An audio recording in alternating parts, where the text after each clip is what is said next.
twishimiye kubana namwe kuri uyu munsi ku bijyanye n'insanganyamatsiko y'uyu munsi. Mfite igitekerezo ngira ngo nsangize abanyeshuri bagenzi banjye biga muri za kaminuza. Iyo umuntu yitegereje ibyandikwa mu bitangazamakuru buri munsi biharabi ku Rwanda, umuntu asanga tudakora ibihagije nk'abanyeshuri kugira ngo tubashe kubinyomoza. Urugero natanga, ngewe navukiye muri Kongo, ntabwo biteye isoni kubivuga. Natangiye kurara mu bihuru no guhunga muri za 80. Ubona kuri uyu munsi abantu bihandagaza bakajya ku binyamakuru bitandukanye bakavuga ibibazo bibera muri Kongo biterwa n'u Rwanda. Ndagira ngo mbwire abanyeshuri bagenzi banjye ndetse n'abandi bantu batwumva ko ari ibinyoma ndetse ari n'igitutsi, kubera ko icyo gihe by'ukuri ibintu nabonaga nicyo naziraga nta hantu bihuriye nuko u Rwanda ruriho uyu munsi. Ni ideoloji, ingengabitekerezo yahereye kera. Abangira ngo nkangurire abanyeshuri bagenzi banjye dukore iyo bwabaga, dukoresha ikoranabuhanga, dukoresha amashyirahamwe, tunyomoze ibintu birirwa baharaba iki gihugu cyacu. Murakoze.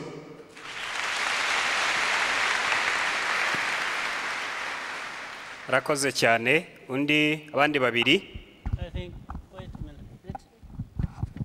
Reka nkore comment kuri icyo ngicyo kuko kiri important. Wenda kiranasobanura n'ibintu bimwe nahoze mvugana kare kose, kandi birajyana na bya bindi navugaga, ukuntu ikibazo ba nyiracyo batagifashe ngo bagikemure, ugategereza ko abo hanze baza kuba aribo bagikemura. Ikibazo kirakura kikaba kinini kurusha uko wabikekaga. Ariya mateka bavuze ko bitwa nde? Jean Paul. Yes, ikibazo Jean Paul avuga. Hari ikibazo dufite ubu ngubu ndetse cyafashe indi ntera kizamuka kikatugeraho, ariko kugifata nk'aho hari ikibazo gusa cy'ejo bundi, kigasa nk'aho hari ikibazo cyatangiye uyu mwaka utangira ari aho gihera, ni ukugifata mu buryo butari bwo nyine nk'uko Jean Paul abivuga. Ikibazo gifite amateka maremare, ahubwo abantu bamwe bagiheraho bashatse bakacyita uko bashatse bitewe n'inyungu bafite cyangwa se ukundi bashaka ko abandi bose bakireba. Ikibazo cya mbere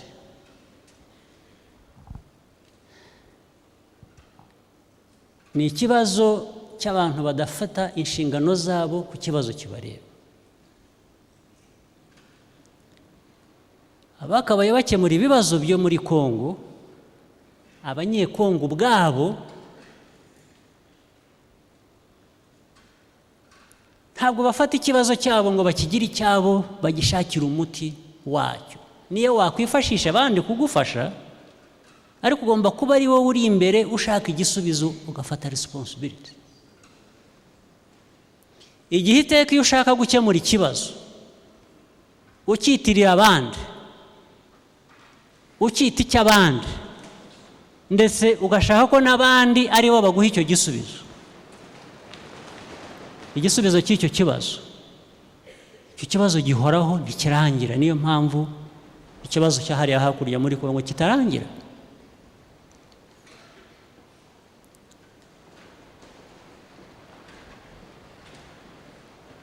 icya kabiri abamumva bita international community on one hand it means something, on the other it means nothing.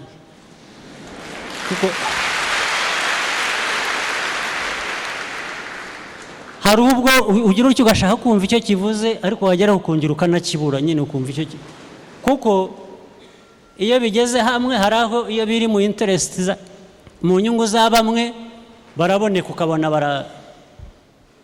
byaba ari ikibazo bateye badashaka kubyitirirwa iya international ikabura community ikabura buri wese ikabura ntiboneke ntumenye icyo ari cyo ntigifatike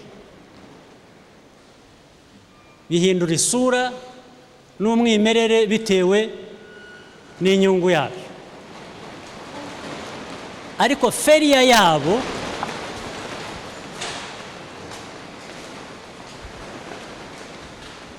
kudatanga igisubizo cy'ibibazo n'imikorere mibi yabo iyo bigeze ahantu ikibazo barakizibukira bakakigira icy'abanyekongo n'abanyarwanda n'abanyafurika byabahira bakagaruka bati nitwe tugomba kugikemura bakaguma bakina batyo hagati abantu bagahera hagati aho abapfa bagapfa reka nguhe urugero nk'ubu kiriho hakurya hariya barakubwira ngo hari iyi gurupu yitwa itya yiyise cyangwa yitwa M23 ntabwo ari izina nk'iry'inamba y'imodoka inomero y'imodoka cyangwa icya icyo twaje kumenya ngo bashaka kuvuga ni uko ni itariki 23 z'ukwezi kwa gatatu bijyana n'igihe basinyiye amasezerano mu 2009 niho kuvuga ngo dukomoka muri ayo masezerano n'ibitarujujwe by'ayo masezerano nicyo bivuze ni ukuvuga rero ngo iki kintu bavuga gifite amateka ariko noneho mu international community bakakubwira ngo murabizi ariko aba abantu bitwa batya ni abicanyi naho barica abantu barafata abagore ku ngufu baragira aba bantu bakwiriye kwicwa bakwiriye gufatwa bakajya gufungwa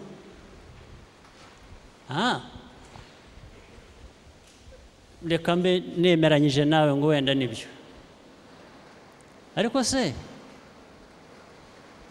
niba uri umuntu ukunda ibyo kiremwa muntu niba ari umuntu ukunda ukuri kuki ari ibingibi ubonye gusa kuki ari kutabonaga interahamwe ziri hakurya hariya muri Kongo zirirwa zica abanyekongo zica ibyo zibonye byo kuki wemeye kubana nabyo ugaceceka ntuvuge ubwo se uba uri umunyakuri ikintu cy'interahamwe ikintu bita lawlessness igihugu cyangwa ahantu batubahiriza amategeko na busa birirwa bafata abantu ku ngufu birirwa bica abantu birirwa bambura ku mugaragaro ku muhanda abantu bagaceceka abangaba bavuza induru batyo bagaceceka ntibagire icyo bavuga ni ukuvuga ngo mu kubahiriza uburenganzira bw'ikiremwa muntu kwawe kwa kuri kwawe uragukoresha ku buryo buri selective urabukoresha ku buryo wahisemo icyo ufitemo inyungu ntabwo bishingiye ku kuri kw'ibiriho nicyo bivuze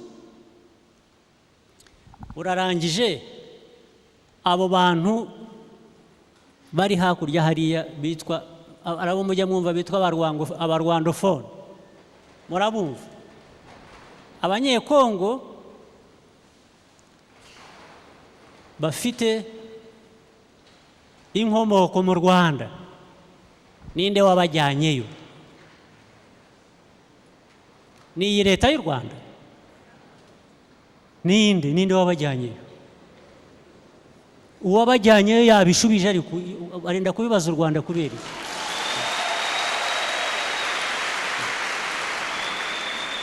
Uwajyanye aba bantu n'ibibazo baba batera cyangwa baterwa abari ubisubiza, ntabwo bazaza kubibaza Kagame, nta ahuriye nabyo.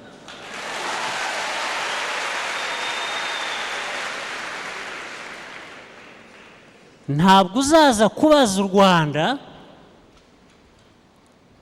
ibibazo biterwa nuko politiki n'ubuyobozi bw'ikindi gihugu bwananiwe gukorera abanyagihugu babo no gukemura ibibazo byabo, ngo ujye kubibaza u Rwanda. Bibaze ba nyiri igihugu, ba nyiracyo. Ntabwo ibibazo bya Kongo waza kubibaza mu Rwanda. Hano dufite ibyacu duhanganye nabyo.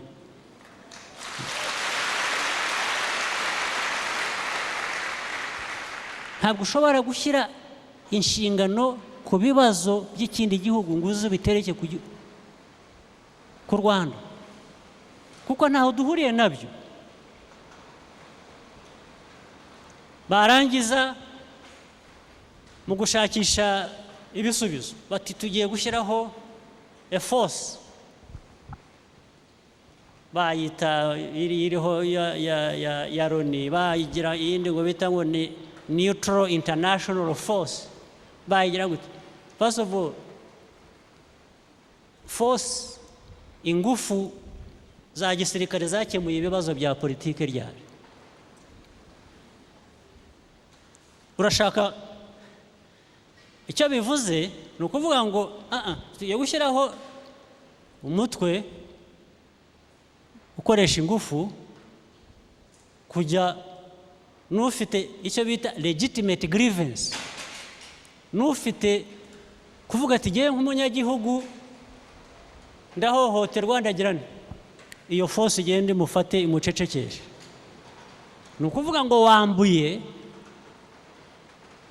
uburenganzira abo bantu bakwiye kuba bikemurira ibibazo byabo, cyangwa se inshingano wayivanye ku gihugu n'abakiyobora,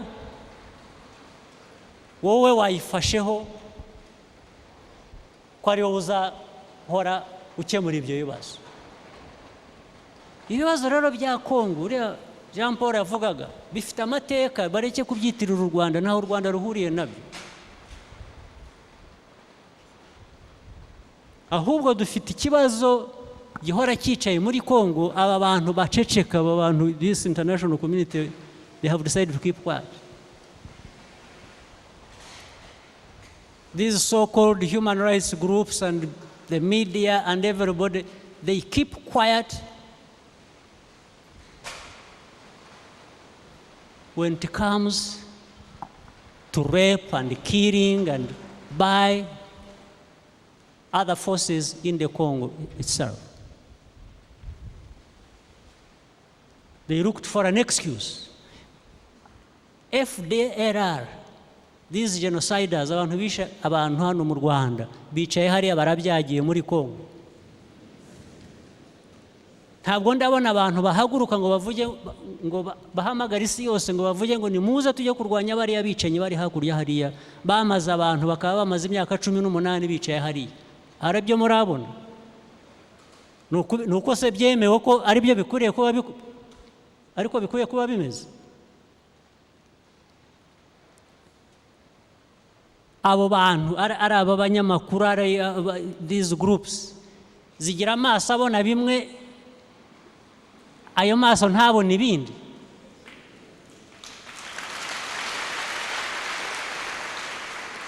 Niba ari abantu bazima bakoresha ukuri, wabona bimwe, ibindi ntubibone, byose bibera hamwe ubibona, ugahitamo icyo ushaka kuvuga gusa wemera.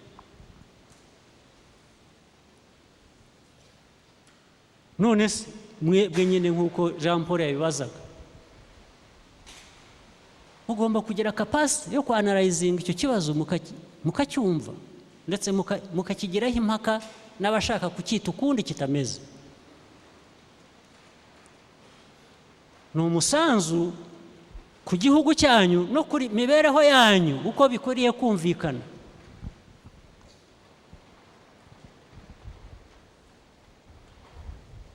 Iyo mureba rwose imikino abantu bakina, ngira ngo muzi ibintu tumaze iminsi tunyuramo bijyanye n'icyo kibazo cyo hakurya hari, bakagira batya za raporo murazizi zimaze iminsi zandika, bakandika raporo, bakandika u Rwanda ibibazo byo hakurya byose ko ari u Rwanda rwabiteye n'iki, twakubona tukabona biturutse muri Loni, baratubwiye ngo u Rwanda mwakoze hasi, mwaciye ibintu, nimwe muteye ibibazo muri Kongo. Ariko si ibi bintu muturega bimwe ko atari nabyo, ko twari kubaha ibisubizo iyo mutubaza mutarajya no hanze kuturega. Ngo nibyo, ngo ke ngo turaje noneho tubibabaza. Ariko ubwo baraza kubikubaza ngo usobanure, abandi barangije gushingira kuri iyo raporo gufata ibyemezo. Ni ukuvuga ngo nunasobanura ukerekana ko iyo raporo atari ukuri, ntacyo uri buhindure, kubera ko ibyemezo byayifatiweho byo byarangije gufatwa. None se niko isi ikwiriye kubikora, niko abantu bazima bakwiriye kuba bakora. Wowe mbwira, ngira murereka wiga iby'amategeko harya, abantu biga iby'amategeko mumbwire, ufasha umuntu umugize umunyacyaha, umwitiriye ibyaha wahimbye cyangwa wabwiwe bitari byo, urarangije umuciriye urubanza, uramusentensinze, umukozi ibyo umukoze, urarangije, wari kurabizi ngo wanza wari ufite ibyo washaka kuvuga, ngo hariya ngo ni iki?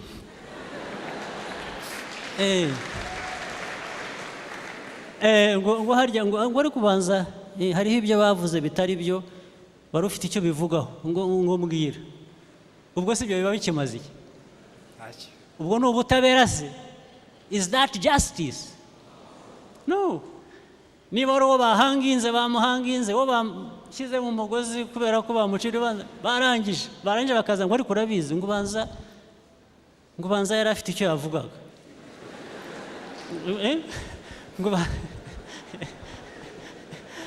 So ayo mategeko, that rule of law imeze icyo yabaye he? It's lawlessness. It's law of the jungle. Barabanje baragusentensinze, barakumanitse, bararangije ngo ariko ngo banza tutaramubajije ibyo yavugaga, ngo nimureke twumve ibyo avuga. Barangiza ubwo rega iyo raporo nk'uko byaje kumenyekana yakozwe ni nk'iki mbese, ni nko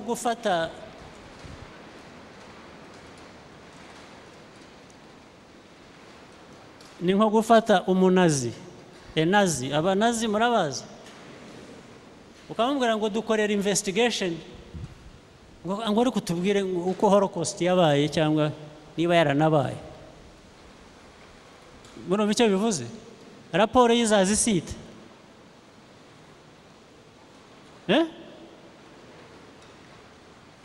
raporo yazana yazisite w'amategeko. Byanze bikunze nk'umuntu wabaye muri Holocaust azavuga kuri ko bimeze. Ndavuga umunazi wakoze Holocaust niwe ufashe, niwe uhaye kuvuga ngo ariko genda twinvestigatingira uko Holocaust yabaye n'abayikoze. Azaza yivuga neza, nyakubahwa Perezida wa Repubulika, azaza yivuga ibigwi, ntabwo yakwivuga nabi. Azaza we akubwira ko nta Holocaust yabaye, cyangwa niba yarabaye n'abandi bayikoze, ntabwo ari we.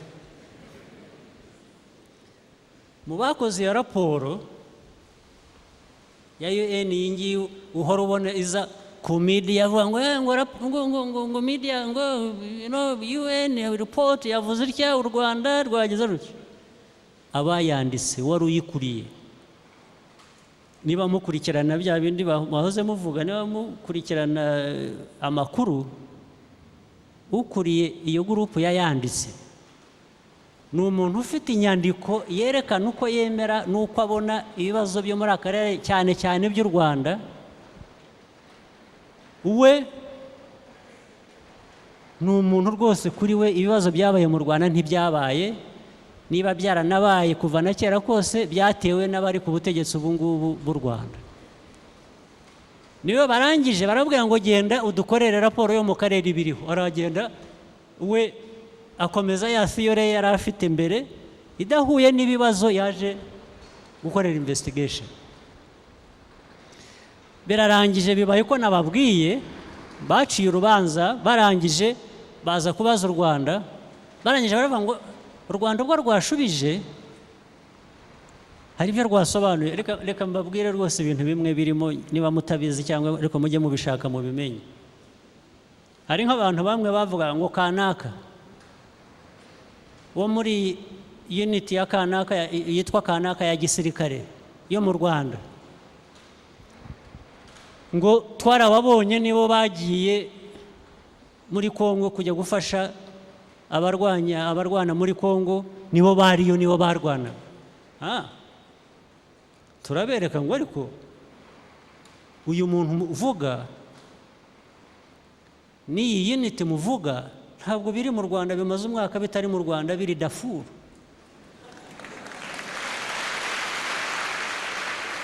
Tukabibereka, izo ni facts, ntabwo ari ikintu wahimba. Urabereka utudu, nta nubwo araza mu kiruhuko, ahubwo igihe cye nticyaragera. Amaze amezi 6, amaze amezi 9 ataba hano. Yagiye ati muri Kongo, yavuye Darfur aragenda akajya aba muri Darfur ku manywa, nijoro akajya muri ntuzi. Abandi bavuga twarabashatse kumenya niba abana baho ntibabaho, nta bantu identity abantu bavuga, hari n'abo batabaho. Twamubwira tuti mutubwire uyu muntu muvuga ninde, abahe, mwita mutya, mwavuze ngo kuri abahe ko tutamuzi ko atanabaho. Bakananirwa kwerekana ko uwo muntu abaho. Harimo ibintu bimeze bityo, ubona bimwe biri na careless, what you would call careless. Ariko bakakubwira ko iyi report igomba kwemerwa, abanyamakuru bakayiha agaciro, abandi ubona rwose bifite izindi nyungu bigamije kurusha kuvugisha ukuri.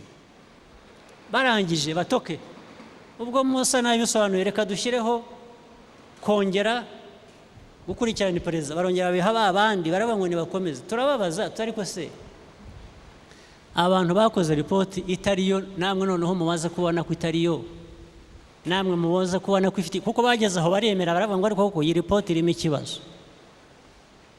Babwira bayikoze mbere ngo nimusubireyo, ngo noneho mushakishe ukuri. Nimumbwire ahantu abantu bakora kuri ruriya rwego no muri ririya zina, ukuntu bazaza bagakora indi raporo ivuga ngo twasanze twaribeshye, ngo koko ibi ntabwo ari byo. Ahubwo icyo bazakora, bazashaka kwemeza bya bindi cyangwa se bahimba ibindi bishya, ariko ntabwo bazagenda ngo babwire abantu ngo twaribeshye. Oya. Hanyuma rero igishakeje kindi, niba mwabikurikirana, iyo yitwa ngo ni raporo ya kabiri nanone bakoze, bari batarasohora mu buryo nyabwo, ariko bahisemo kugira gute, nabyita iki mu Kinyarwanda, bahisemo kuyirekura bucece ngo imenyekane, batayisohoye mu buryo ubundi bikwiye kuba bikorwamo. Nabyo babikora ku buryo bufite ikindi bigamije. Hari hamaze iminsi Afurika yatoye u Rwanda kuzahagararira Afurika muri Loni ku ntebe ya Security Council. Barangije baravuga ngo ariko ibi ngibi Abanyarwanda ntabwo bakwiriye kubona uyu mwanya. bihutisha ripoti bayikora ku buryo butari bwo, bayirekura n'igihe kitari cyo barayirekura, igamije ngo kugira ngo ibuze u Rwanda kubona iyo ntebe yo mu Security Council. Ariko ibi ni ibintu bikorwa n'abantu bamwe international community ikoresha, bakora muri ubu buryo. Umugambi ari ukuvuga ngo babuze u Rwanda kujya muri security, bakoresha ya report. Nijo kikwereka ngo n'ubundi iyi report nta kuri kurimo, ni igikoresho cyo kugena ibintu uko bikwiye kumera muri aka karere cyangwa ku Rwanda. Barayirekura ijya hanze, baranabisakuza, ngira ngo mwabonye ibyanyuze ku makuru ku isi hose mbere y'uko, kuko ibyo byabaye ejo, ariko ibindi babirekuye iminsi ibiri imbere, bashyira ku makuru ahantu hose, bavuga u Rwanda nyamuneka aba bantu ariko barangiza bakavuga ngo no, ngo ni report ngo yabaye leaked ni ukuvuga ngo yarekuwe rwihishwa ijya hanze. Ariko kurekura raporo rwihishwa se ikintu gikwiye kuba gikorwa neza n'abantu bemewe n'amahanga na Loni n'iki, urakirekura utya gusa ukakiseseka mu makuru, icyo bugamije ni iki? Ejo rero amatora arangiye, u Rwanda rurakubitwa ariko ntabwo runoga.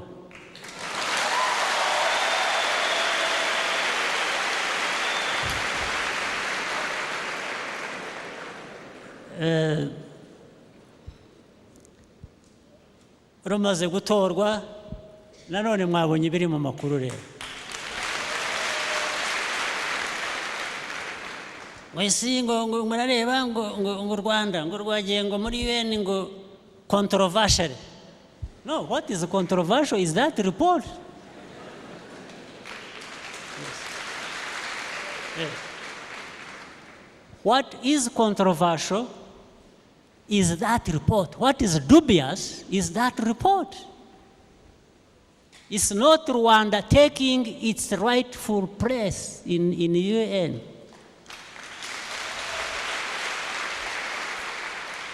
That seat Rwanda is going to hold, we have justification for it, and we deserve it.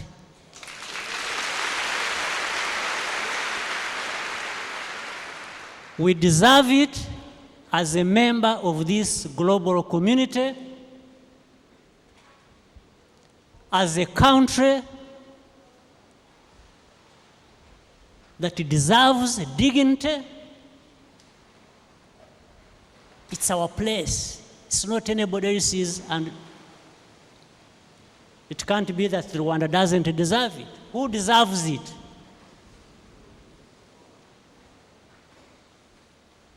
Nibyo navuga rero byaba abantu birirwa bajyaho umunyamakuru ngo undi ngo nuvugira ngo right groups this, right groups that, right group ukunda ukuri uvugira rights. Why don't you tell us what you do with this genocide in the Congo you keep quiet about?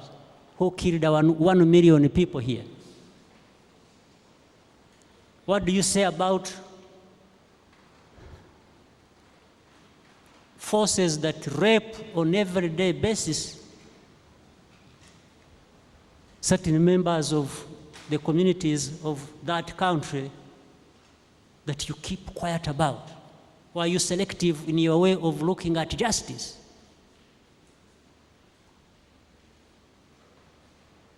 Why do you target Rwanda? Why do you harass Rwanda? Is the question. We have our right as a member of this global community. We have our right. And we should fight for it. You people should fight for it.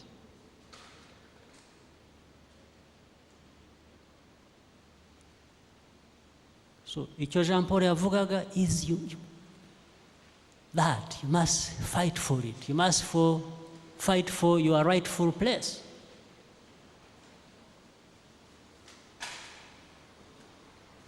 Okay, dukomeze. Ngira ngo ubwo tusubize n'intego.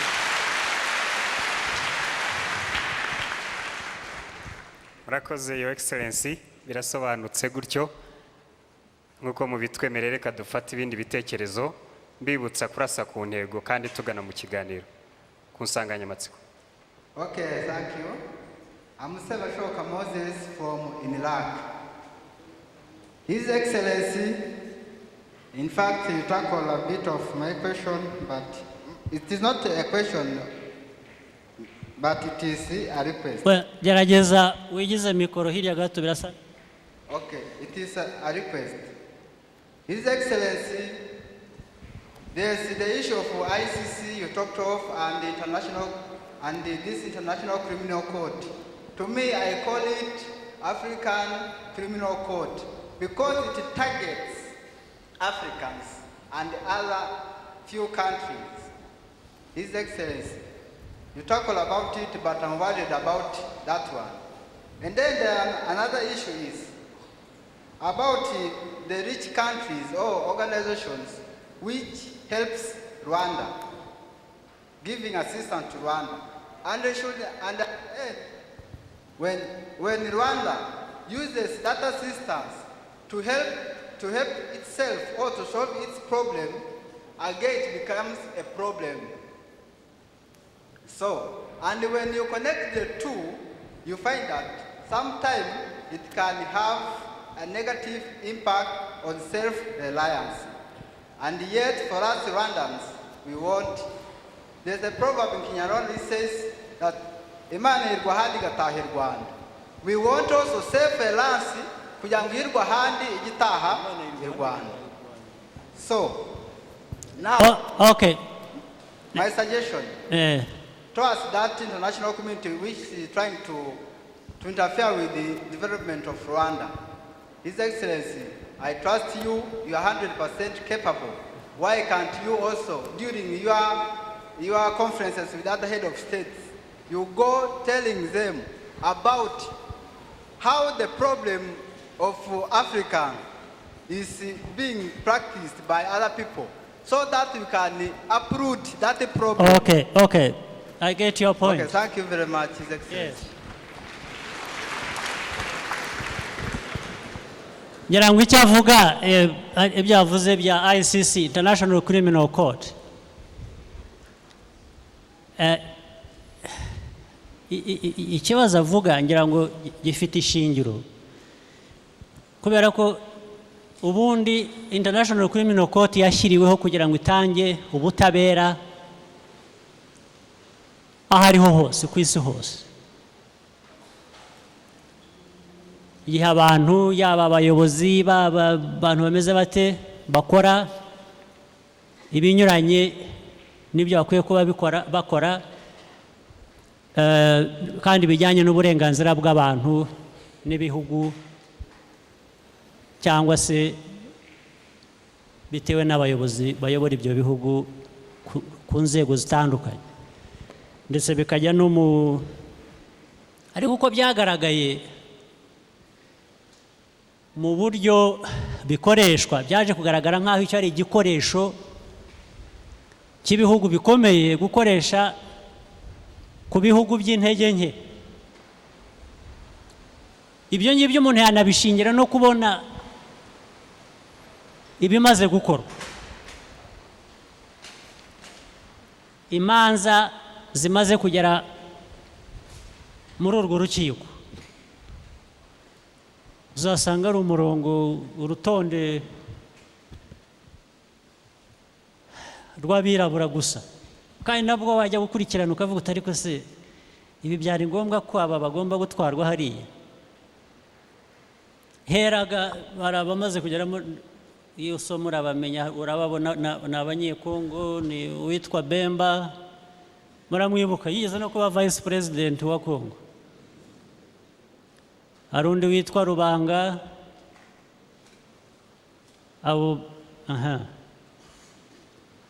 ubwo biragenda bisa nk'aho ari uburyo bwo gukemura koroshya ikibazo cy'abandi bashaka muri Kongo ngo bagumeho. Ibyo abo bantu bakoze bitakozwe n'abandi ndetse ku buryo bubi kurusha bari muri Kongo, harimo n'ababatwayeyo. Nicyo ntumva. Nagiye muri Kongo gushaka abo gutwara muri ICC, nafata abandi batari bariya bagiye, kuko barahari bakoze ibiri hanyuma yabo bajyanye. Bikwereka ngo hari abahitamo abakwiriye kugenda n'abandi niyo baba bakoze baragenda akavuga ngo uwitwa Rubanga ngo urubanza bamuciriye niba imyaka 8 n'iki ngo yashyize abana bato mu gisirikare. Niyo charge afite, niyo bamukubitiyeho imyaka ingana. Wowe wafashe abana akabashyira mu gisirikare. Kwanza bamwe bahungiraga, ahubwo baranahungaga, babaga bahunga ibibazo. Ufashe uwo wita ngo yashyize abana mu gisirikare, usize uwica abana.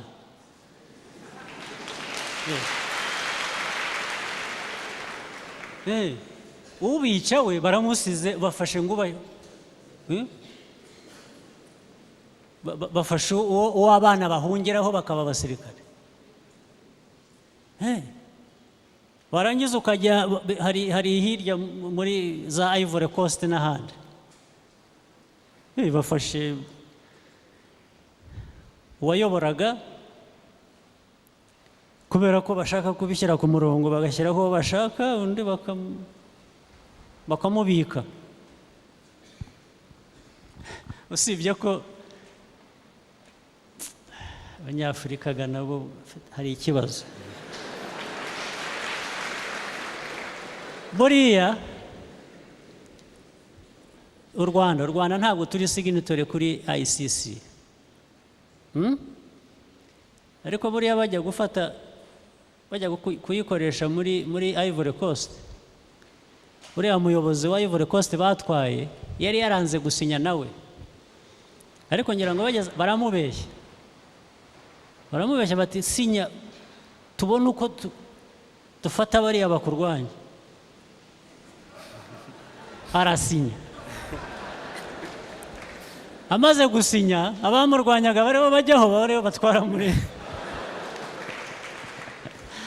Ngira ngo Abanyafurika ibibazo dufite ni bike. Warangiza ukajya hafi aha ngaha muri Kenya, murahaza. Baragenda bafata urutonde rw'abantu bagera nko kuri 6. Batabangaba tugomba kujya kubazirika. Bakoze ibintu nta nubwo babaje. Ariko ubwo icyo bivuze ni iki, usibye ibindi byose umuntu yageraho ibitekerezo bitandukanye. Ikibazo mbona ni ukuvuga ngo ugiye mu gihugu ufasha abantu bitwa ngo ni abayobozi, niyo baba bari bafite ibyaha ibyo byabakurikiranwaho, urabafashe bose cyangwa bashyizeho iryo zina kubera ko ushaka kugira ngo bavane muri political process, uha umwanya abandi abariho bazamukira. Ndetse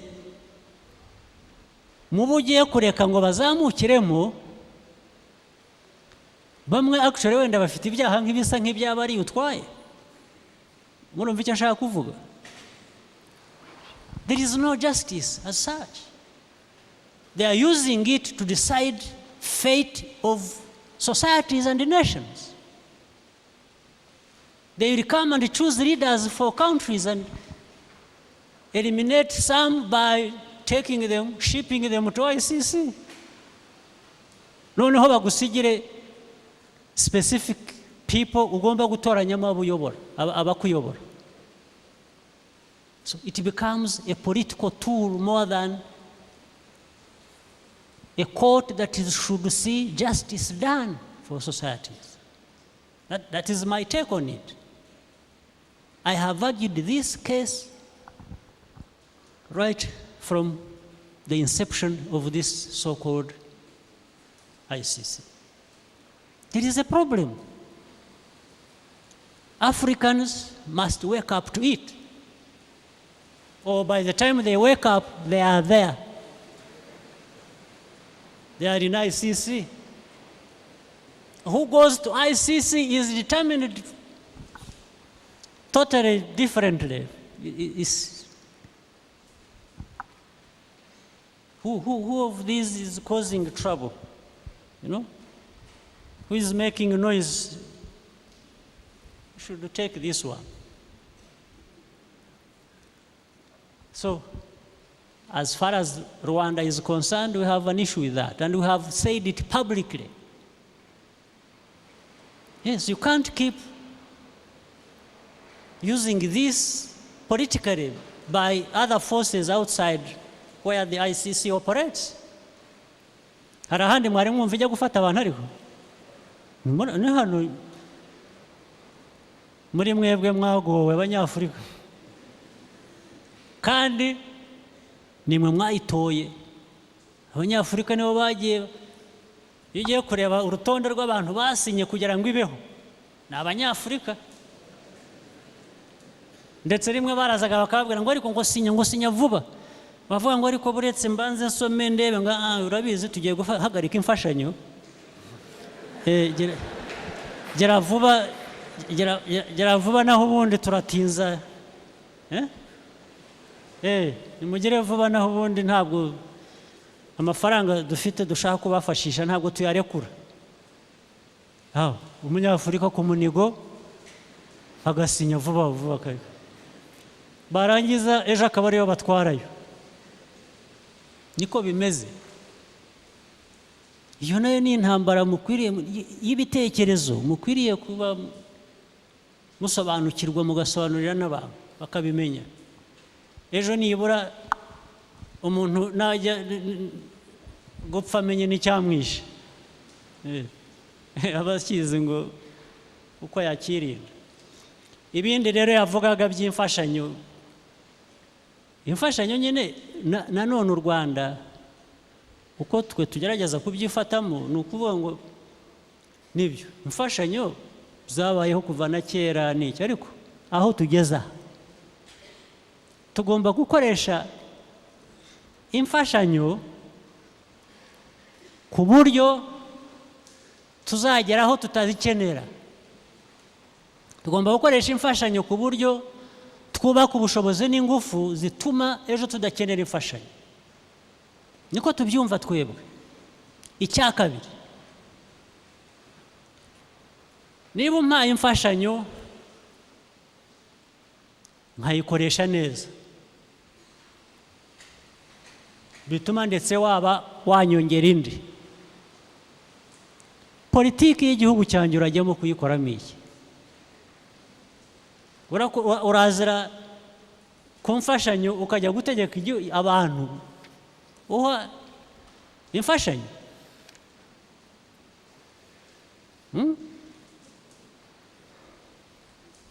Ni nkamwe n'abanyeshuri. Abanyeshuri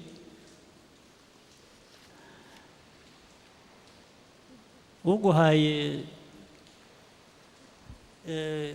imfashanyo, waguha umwambaro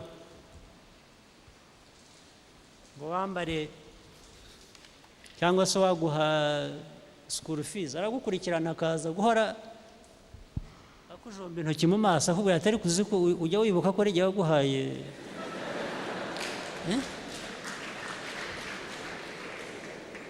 Byabashimisha bigenze bityo? Umuntu yaguha imfashanyo yarangiza akakubwira ngo ariko ngo icara neza di utanduza iyo pataro nakuguriye.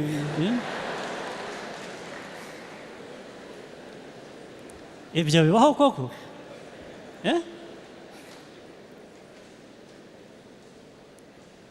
Cyangwa akaza kuguhitiramo ngo mu ishuri ubana nande, ni inshuti yawe ninde? Uti ni uriya simushaka, ugomba ugira inshuti yuriya uwo mureshye kubera ko nakwishyuriye school fees. Imfashanyo rero nicyo kibazo nyine ibyo avuga. Ariko mbere y'uko umuntu ajya kubibwira abandi cyangwa kubyigisha abandi, reka twe tubanze ubwacu tubyifatemo neza. Ntabwo twajya nta nubwo dufite inshingano yo kujya kwigisha abandi se wabanje ugakora ibyawe. Ariko uzashaka kumenya uko tubyumva n'agaciro kabyo tuzabimubwira ndetse tuzamwereka uko tubigenza twebwe.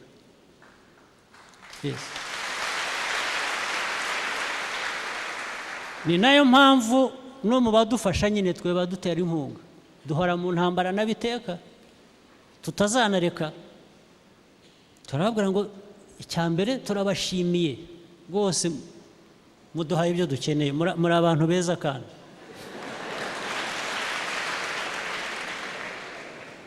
icya kabiri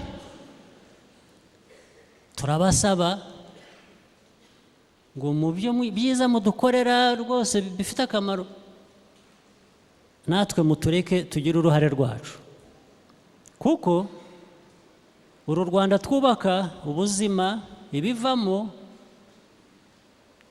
ni ibyacu natwe, kandi tugomba kugira ukwacu tubigena. Muduhe umwanya wacu mutwumve natwe tube partners. Turaba partners, turumvikana, duha imfashanyo ndetse nushaka utanga ibitekerezo byawe, ariko n'ibyacu nabyo bifite agaciro, tugomba kubiha umwanya wabyo. Uko dushaka ibintu, uko twagennye, mugomba kukubahiriza namwe. Niyo ntambara duhoramo.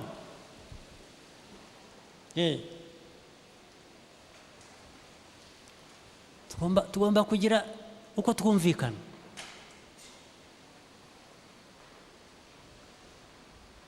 Tugomba kugira uko twumvikana. Nicyo cyangombwa rero, kandi dukora iby'iwacu, ibyo kujya kwigisha abandi uko bigenda, ibyo twe dukora ibyo tugomba gukora. Ikizavamo abandi bazakibona, nibashaka bakivanemo isomo, nibashaka ibyo birabareba. Ariko dufite inshingano yo gukora ibyo dukwiriye gukora.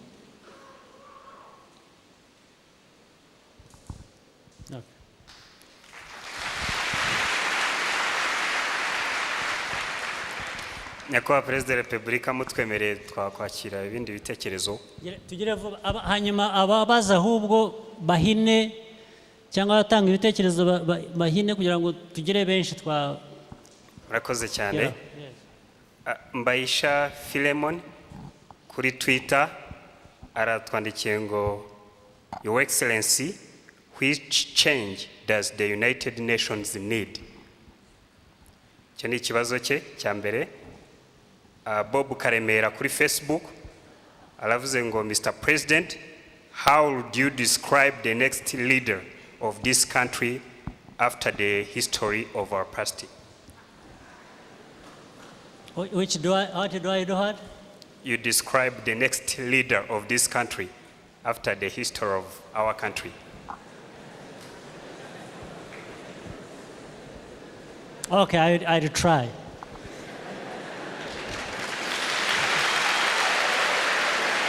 I will try. Ku cyambere, UN, I don't think to members ba UN n'ubusanzwe, ndetse dusanzwe dutanga ibitekerezo byacu ko bikwiriye uko twumva UN, kuko erega ni ICC twavugaga mbere n'ibitekerezo twatanze uko tuyibona n'uko ikwiriye kubikora n'uko idakwiriye kubikora, nayo tubitanga muri uru rwego kuko nayo ni nka institution ya UN, kuko Security Council ubundi niyo inayikurira, iyo ibintu byananiranye niyo ihitamo uko ibintu bigenda kuri iyo ICC. So hari uburyo bwinshi, ariko noneho ngira ngo niba nabibariza kuvuga ngo noneho mwagiye no muri Security Council ibyo bita non-permanent member, muzahindura iki nimugeramo? Ntabwo ari guhindura ibintu byaba mu gihugu byaba an institution, ntabwo ari ibintu ugira utya gusa nka switch operating. Ni ibintu, it's a very complex thing, very complex. ariko nibihinduka bigeraho bihera no ku ijwi ry'umuntu. N'umuntu ashobora kugira igitekerezo kigatanga umusanzu ku bintu bihinduka, wenda bikananirana cyangwa bikaba byahinduka, ariko ntibikubuza gutanga umusanzu wawe uko ubona ibintu byamera. Mu buryo, mu magambo magufi, icyo navuga gikwiye guhinduka, nanabivuze ngira ngo niba yakurikiye mu byo twabanje kuvuga. Icya mbere, iyo ushaka guhindura ikintu icyo ari cyo cyose urabanza ukanacyumva. When you want to find an answer for a problem, you must first understand the problem. You must properly define the problem before you find the right answer.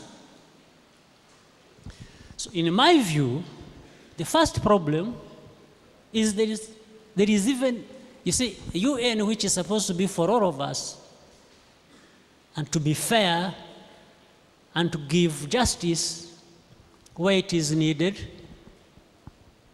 We've seen different interests, different forces at work, and you start wondering, is this institution giving us justice? Is it being fair? So our contribution is to try and say what needs to change is that this body that we all belong to should be fair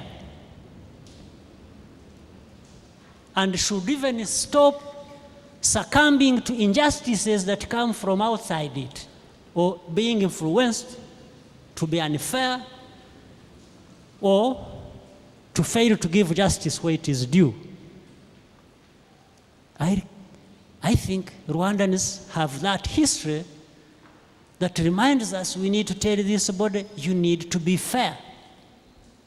You need to give justice where it is due. Where it is due and real justice. We don't mean fake justice. That is our contribution. Will that change the UN immediately or even in the long term? I don't know, but I have to do my duty. I have to try and voice my opinion, put out my opinion, on the basis of how I understand the problem, how that impacts on finding the solution has different ways of manifestation. I cannot, nobody is in control of that, at least as a single person or a single country or as a single entity, whatever. So that is the answer to Philemon. Yes. The second, which is Karemera Bob. how I describe a leader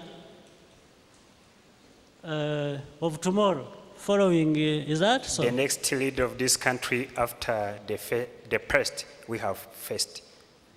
The past you have faced. Yeah. Well, I think there is a gap in between. Even before I go tomorrow, let me talk about today.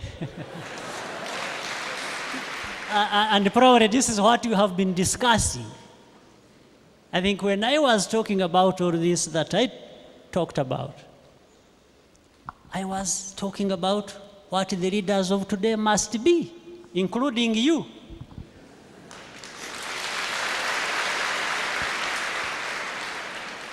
The one of tomorrow must be that leader who continues what we are talking about today.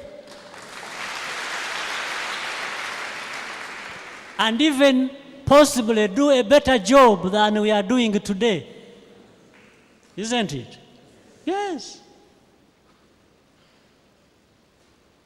There must be continuity.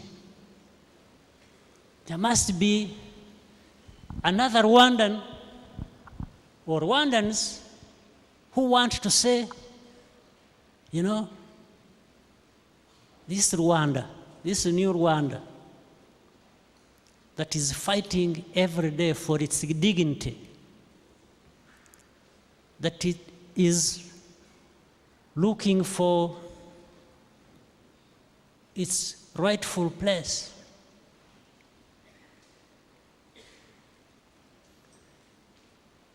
This is what we must continue to see happen, and people must be inspired and mobilized. I described the leader of tomorrow, of this country. The next leader should be a leader that has been one of us, and one of us is, I don't mean just the physical presence. I mean one of us in thinking the right way in this direction.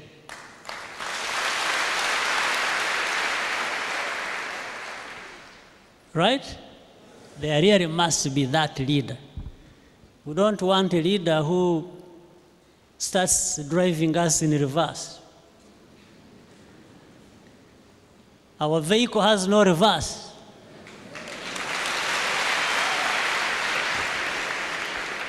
Our vehicle only moves forward. Isn't it? Yes. Our vehicle just goes ahead. It can change direction, which it can keep scanning which right direction, but it is always forward. Is it? Yes. So there must be a leader. It must be a leader who doesn't reverse the vehicle, or who doesn't look back and get caught up in the past. We can only learn from the past. We can look back and learn from the past, pick lessons to inform our forward movement, not to take us back. Right? That is the leader. Thank you, Your Excellency. Your Excellency, tuyakira abandi babiri muri iki gice. Quickly. Quickly. Let's have more. Uramutse niyo waba lector cyangwa undi muyobozi ufite igitekerezo n'umunyeshuri. Dufasha abafite microphones.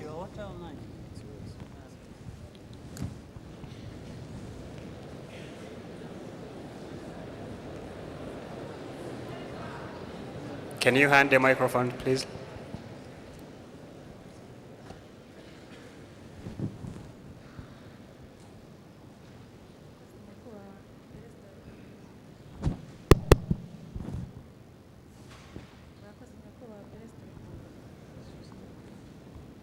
Help someone with the microphone. Check if it is switched on.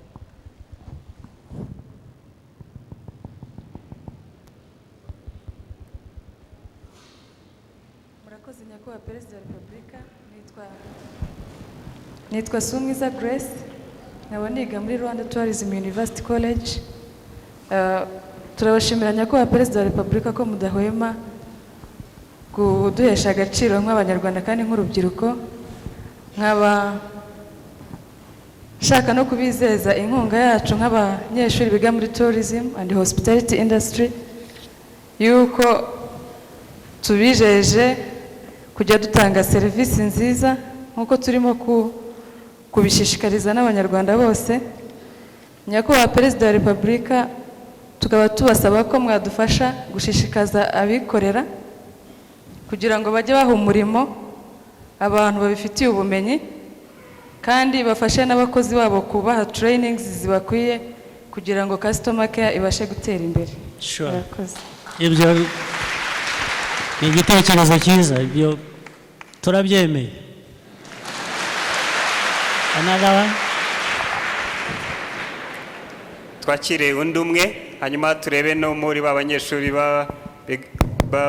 mu bihugu byo hanze niba rufite igitekerezo.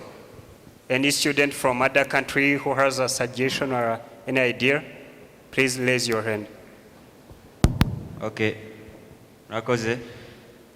Nitwa Mshakamba John, niga KIST. Jewe ntabwo ari ikibazo. Your Excellency, nkuko wavuze mbere utangira ko have to have the spirit of leadership for earlier. So ngende ndakubwira icyo tumaze gukora nk'urubyiruko. icyo tumaze gukora twe nk'urubyiruko hari forum yitwa Africa Youth Leadership Forum. It was an initiative of a gentleman called Tim Kuta. He's an American East African, like he calls himself. Kuko yaje muri ngo East Africa after 9 months. So yatangije iyo forum, yayitangije mu Uganda, abayitwara Kenya, no mu Rwanda twagize amahirwe iraza. So your forum, students leaders, bajya muri gatherings like 3 or 4 days. Then after the gatherings, bagatagetinga na national prayer breakfast. So natwe wa the students leaders in Rwanda, turagerageza tukajya muri zo forums whereby we are taught different skills of leadership. Nago tutegereza ngo we have to go to the parliament to get the skills.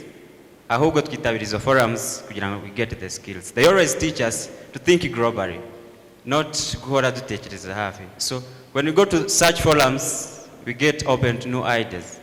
And after the gatherings, we always get a chance of going to the national prayer breakfast. I've gone to one last June in Narindi ya Kenya, October, Narindi ya Uganda, and we had a chance of talking to students. And one of the students I was near to, we had a short debate. Students from Uganda were saying, Uganda, it's called part of Africa, and one student from Kenya said, no, stop it. Talk of countries like Rwanda, it should be called part of Africa. And I was like, I'm gonna know. Rwanda being called part of Africa, it can't change anything. We are called a land of 1,000 hills with 1,000 solutions. So, we'd rather remain with our name, but at least you learn from us. And one student from Kenya, Your Excellency, allow me to say what he said. He said that guy, I'm sorry to say that guy. He said that guy should have 3 names. And I was like, what do you mean? And he said he should be called 1,000 Solutions for Kagame. And I said, we always have a chance of meeting a president. If I happen to meet him, I'll tell him so. But I don't know if he likes nicknames, but I make sure I tell him. Thank you. Thank you. Okay. And Your Excellency, if you allow me, ibindi tumaze gukora, Your Excellency, kugira ngo two gutakaza umwanya, iyo mutakaye nibwo n'iterambere ritazi. So hari umunyeshuri muri Kristo witwa Mwizerwa Stanley, yabona ukuntu ujya gusaba randevu kwa muganga igihe utwara gitakara, he developed a software yitwa Mahwi. Iyo Mahwi ni software ikoresha ukaka randevu kwa muganga utagiyeyo. And the good thing, he's in negotiations with the government of Mozambique. Barimo kugira ngo nayitwareyo nabo bayikoresha. So we are thinking globally, try helping an outside. Thanks. Very good, very good. What I can add to your good ideas, Nuko, you see, whether you are called the Pearl of Africa or Land of 1,000 Solutions and so on and so forth, that's a good name, or those are good names. But as I was saying earlier, more importantly, is really what is in those names. If you are called a part of anything, you must really have that value in the name. You must be a real part in the real sense. Or a land of 1,000 hills, but also a land of 1,000 solutions, yes, then those solutions must be there. It shouldn't just be left to the name. That's very important. Maybe you start with the name, but the name must be the real thing. Right? Yes, that is the only thing I can add, but that is very important. And I hope what you said they are trying to do with the Minister of Health, I hope they are doing it here. They are using it as much as Mozambique wants to use it. Twakira abandi, Your Excellency. Sure. Abatanga microphones, please mudufashe, do it quickly. And be brief and concise.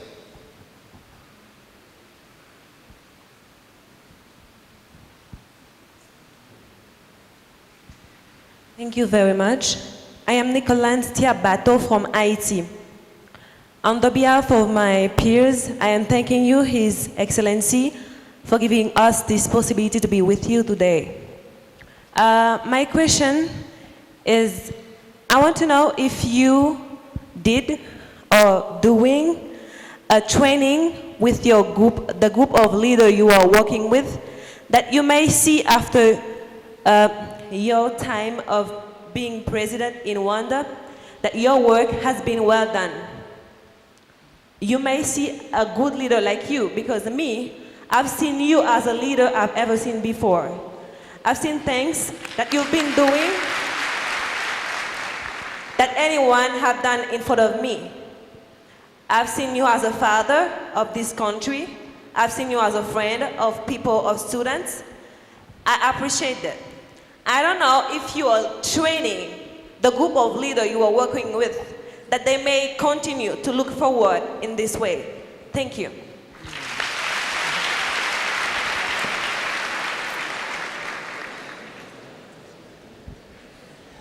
Well, the training is this one, is where you are.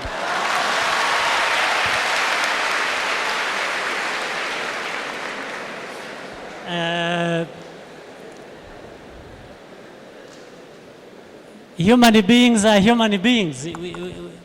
We don't create other human beings. We are at par on that. We are all not capable of doing that. But the best thing is you avail opportunity to everyone so that they are able to develop themselves, and in the end, when you are looking around and looking for good leaders, you will find them. They will show up somehow, they will be there. But it's not that you can identify somebody and mold that person into, no. In the end, the people given opportunity, they always. And you see, you don't have to be like the other. You see, you can be different.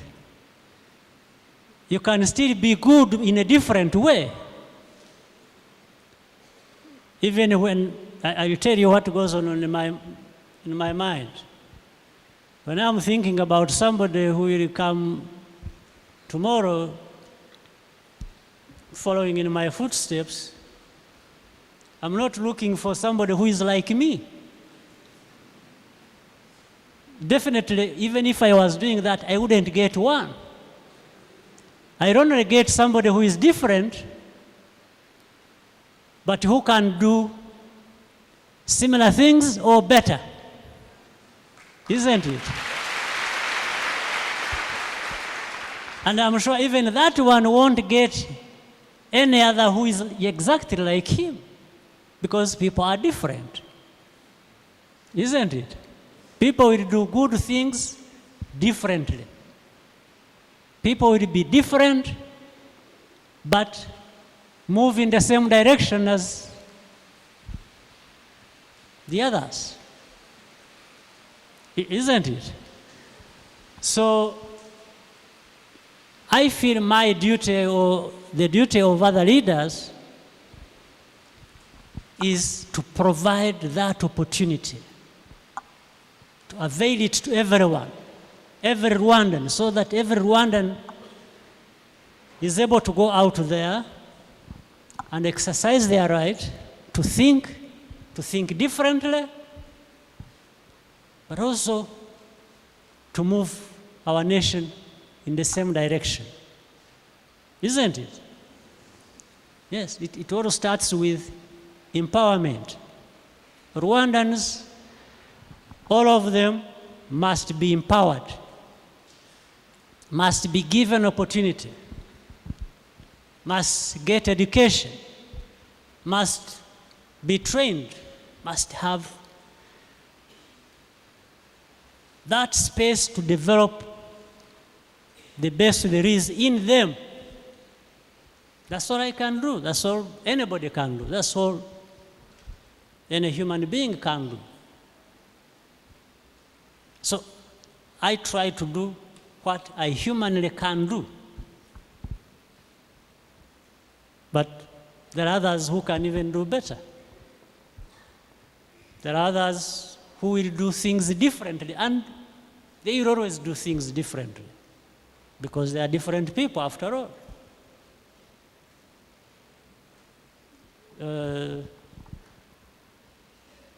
So we can't start cloning people because it is not even necessary, isn't it? It is even not necessary because people are as good as they are as they can be differently, right? And we need it that way. So, and it is good to have a wide field where somebody will come from. You just don't pick on one and say it must be this one. Isn't it? That's what I think. So otherwise, that was a good question.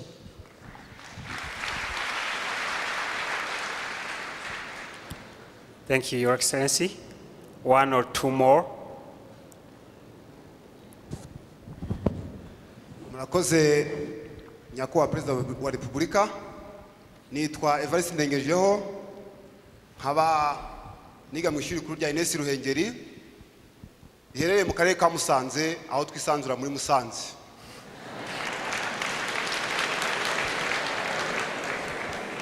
Ntidusanze ibyo dusanze kuko ahubwo twubakira ku byo dusanze bihari kandi byiza byubaka igihugu cyacu. Nkumva uyu mwanya nanjye mbashimira cyane uburyo twahuriye hano kugira ngo dufate umwanya wo kureba uriya murage wo kwishakamo ibisubizo. Nkuko rero nyakubahwa Perezida wa Repubulika twagize amahirwe tukabona umwanya wo kwiga, amashuri agafungurwa ari menshi, ndagira ngo abanyeshuri bose baraha rwose basabe bantiza amashyi tugushimire cyane kuko mwatugiriye neza.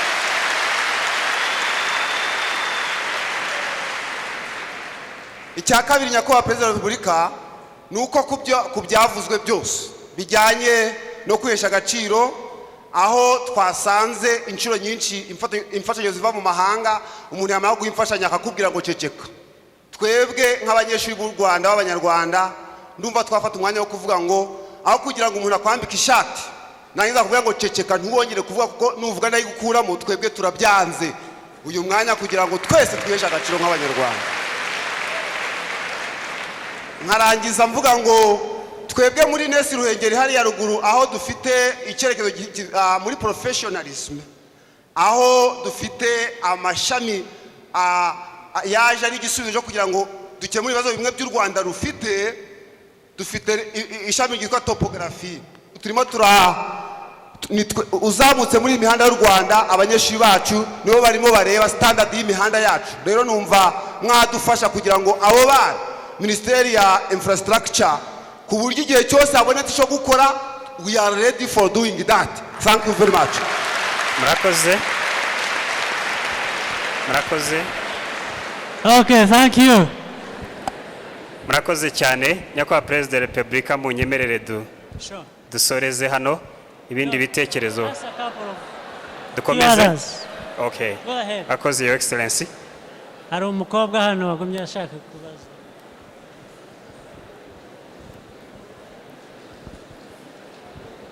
She has the benefit of sitting directly in front of me, so.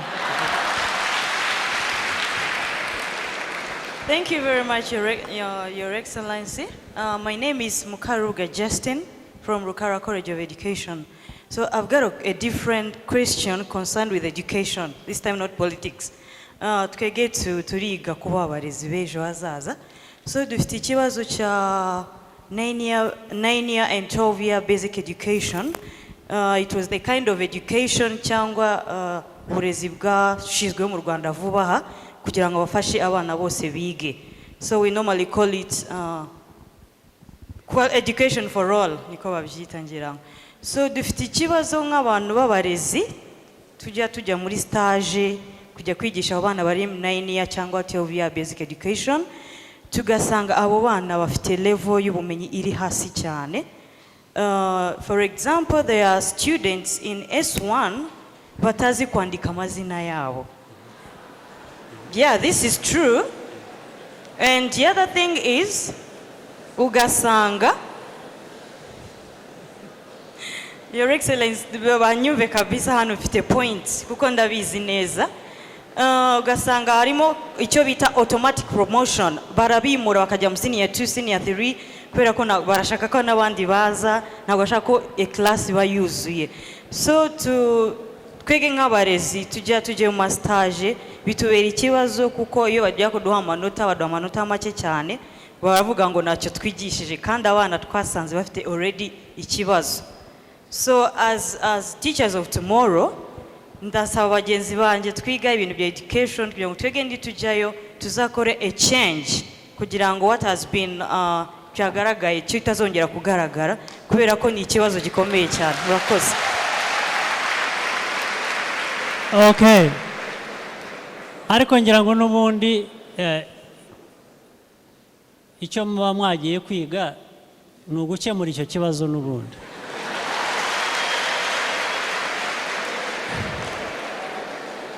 Ngira ngo kandi abajya muri ayo mahugurwa ntabwo ari abantu b'umwaka umwe gusa, ngira ngo ni umuntu arebye rero system yose nyine niho abantu bareba ikibazo kiri mu system, noneho iyo training ifasha kugenda ivanamo icyo kibazo kiri mu system. Niyo mpamvu ya training mugomba kuba mubona n'ibindi. Ngira ngo rero niko na development igenda iba mu burezi bw'igihugu, ni kugira ngo abantu nkamwe, more people like you get more training so that you come and deal with that problem, isn't it? Yes. You see, sinzi niba mwibuka ejo hari ubwo turi Boston, nahuye n'abanyarwanda muri Boston. Hari umuntu wambajije ikibazo kijyanye n'iby'uburezi. Arahaguruka aravuga, ni umuntu tuzi wize hano yiga no mu by'Imana, arangije muri porogaramu zari zihari zo kohereza abana kujya kwiga hanze, ndibuka yagiye La Roche ariga ararangiza abona na PhD yize ngira ngo ibintu bya chemistry. So arangije mu crowd hari ambaza bashyira ikibazo cyenda kumera gityo, baza mu Rwanda system y'uburezi ntibimeze neza, ubivugaho iki? We yabanje no kuvuga ko ari doctor runaka. Avuga ni doctor. Mbere yo kuba doctor wize niho yambwiriye ati nize mu by'Imana. Mu by'Imana se ni si mu Rwanda. Wize mu by'Imana urarangiza ubona amahirwe ujya uriga neza urakomeza urarangiza ubona PhD. Urumva se uburezi wabonye ari bubi?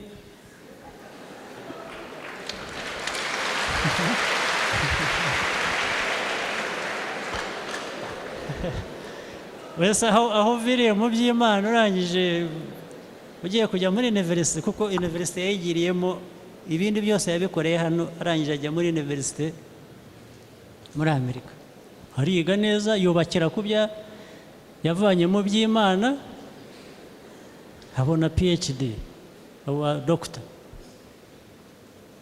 Ndibwira ngo niyo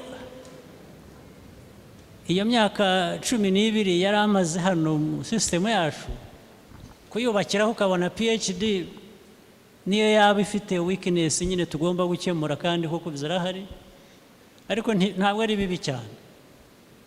Abantu bakomeza nyine bubakiraho. Iyo system yacu tunenga nitwerega tugomba kuba. Nubwo naramubwiye ariko se kuki ahubwo barangije ntugaruke ngo ufashe hariya kuko erega tugomba kuba n'abantu ntabwo twahora tuganya ku bibazo kuko nitwe tubishinzwe kubikemura.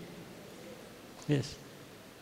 Tugomba gushaka uburyo tubikemura. Rero muri izo training mubona no mu biki kuko abantu bagusubira inyuma bakemure biriya bibazo birahari. Hari ubihisha se? Murabihisha? Turabizi, birahari. Ariko basics zirahari nazo ibintu biri no tuzubakireho tubigire neza tubizamure urwego rube rwiza tugere hejuru nyine abantu bameze neza. Ni inshingano zacu twese, sibyo? Akoze Your Excellency. Another one. Mutwemereye tujye kuri kiriya gice cyo hejuru mudufashe hano tube tuhacumbikishije.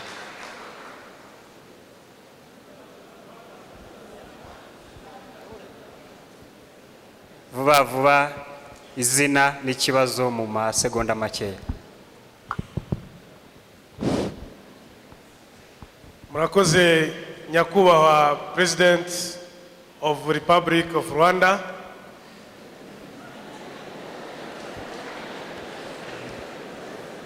Wakomeza please. Nitwa Saidi Havugimana,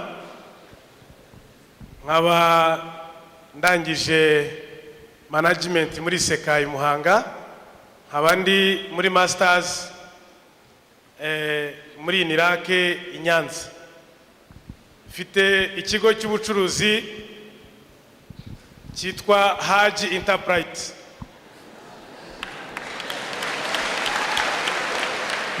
Gera ku ngingo kikaba kizwi ku mata yo kwa Haji i Nyanza. Nyakubahwa President, ku giti cyanjye ndashimira leta y'ubumwe muyoboye yaduhanaguyeho ibyaha twari dufite by'ironda karere, ironda koko n'ironda madini, tukaba twarabashije kubona uburenganzira mu gihugu cyacu, tukabasha kwiga, tukabasha no guhanga imirimo.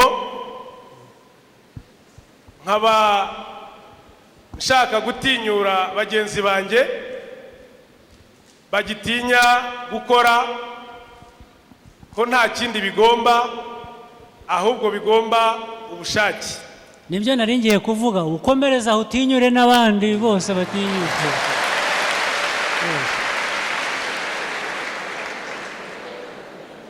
Icyo nshaka kubatinyuraho, nubwo nakinishije ubucuruzi nkiri umwana, ariko nge natangiye ubucuruzi. Point taken. Point yumvikanye. Urakoze cyane, urakoze cyane. Thank you. Thank you. Urakoze Haji, reka twakira abantu. Urakoze President. Asante sana. Ninde. Mbasabe ko twatuza kugira ngo twumve bagenzi bacu bafite ibitekerezo. Undi vuba twihutishe. Yes, go ahead. Hano hari wabonetse igihe waho warubonye n'abategereje. Quickly. 2 seconds. Murakoze, nitwa Mudatsikira, niga muri kaminuza ya Ines Ruhengeri. Je ni igitekerezo natangaga muri Ines Ruhengeri dufite club yitwa Media and Good Governance. Nkaba nifuza ko mu rwego rwo kugira ngo biriya bibazo byose bikemuke n'iki kibazo cy'abaharabi ku Rwanda yagenda igaba amashami muri kaminuza zose kandi igashyirwamo imbaraga n'ubushobozi bityo tukiha ibisubizo. Murakoze. Muzabikore. Thank you, Your Excellency. Go ahead. Your Excellency, nitwa Twahirwa Merab, nagira ngo ngushimire ko wazanye Carnegie Mellon University in Rwanda. We are very, very proud to be studying in that university. Thank you. Yes. So n'abandi banyarwanda mugire mu competing mugeyo turabashaka yuko umubare wiyongera.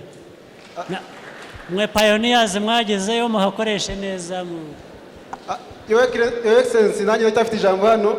Turashaka gukomeza hano. Uri hehe? Ndi hano. Okay, go ahead. Gira vuba.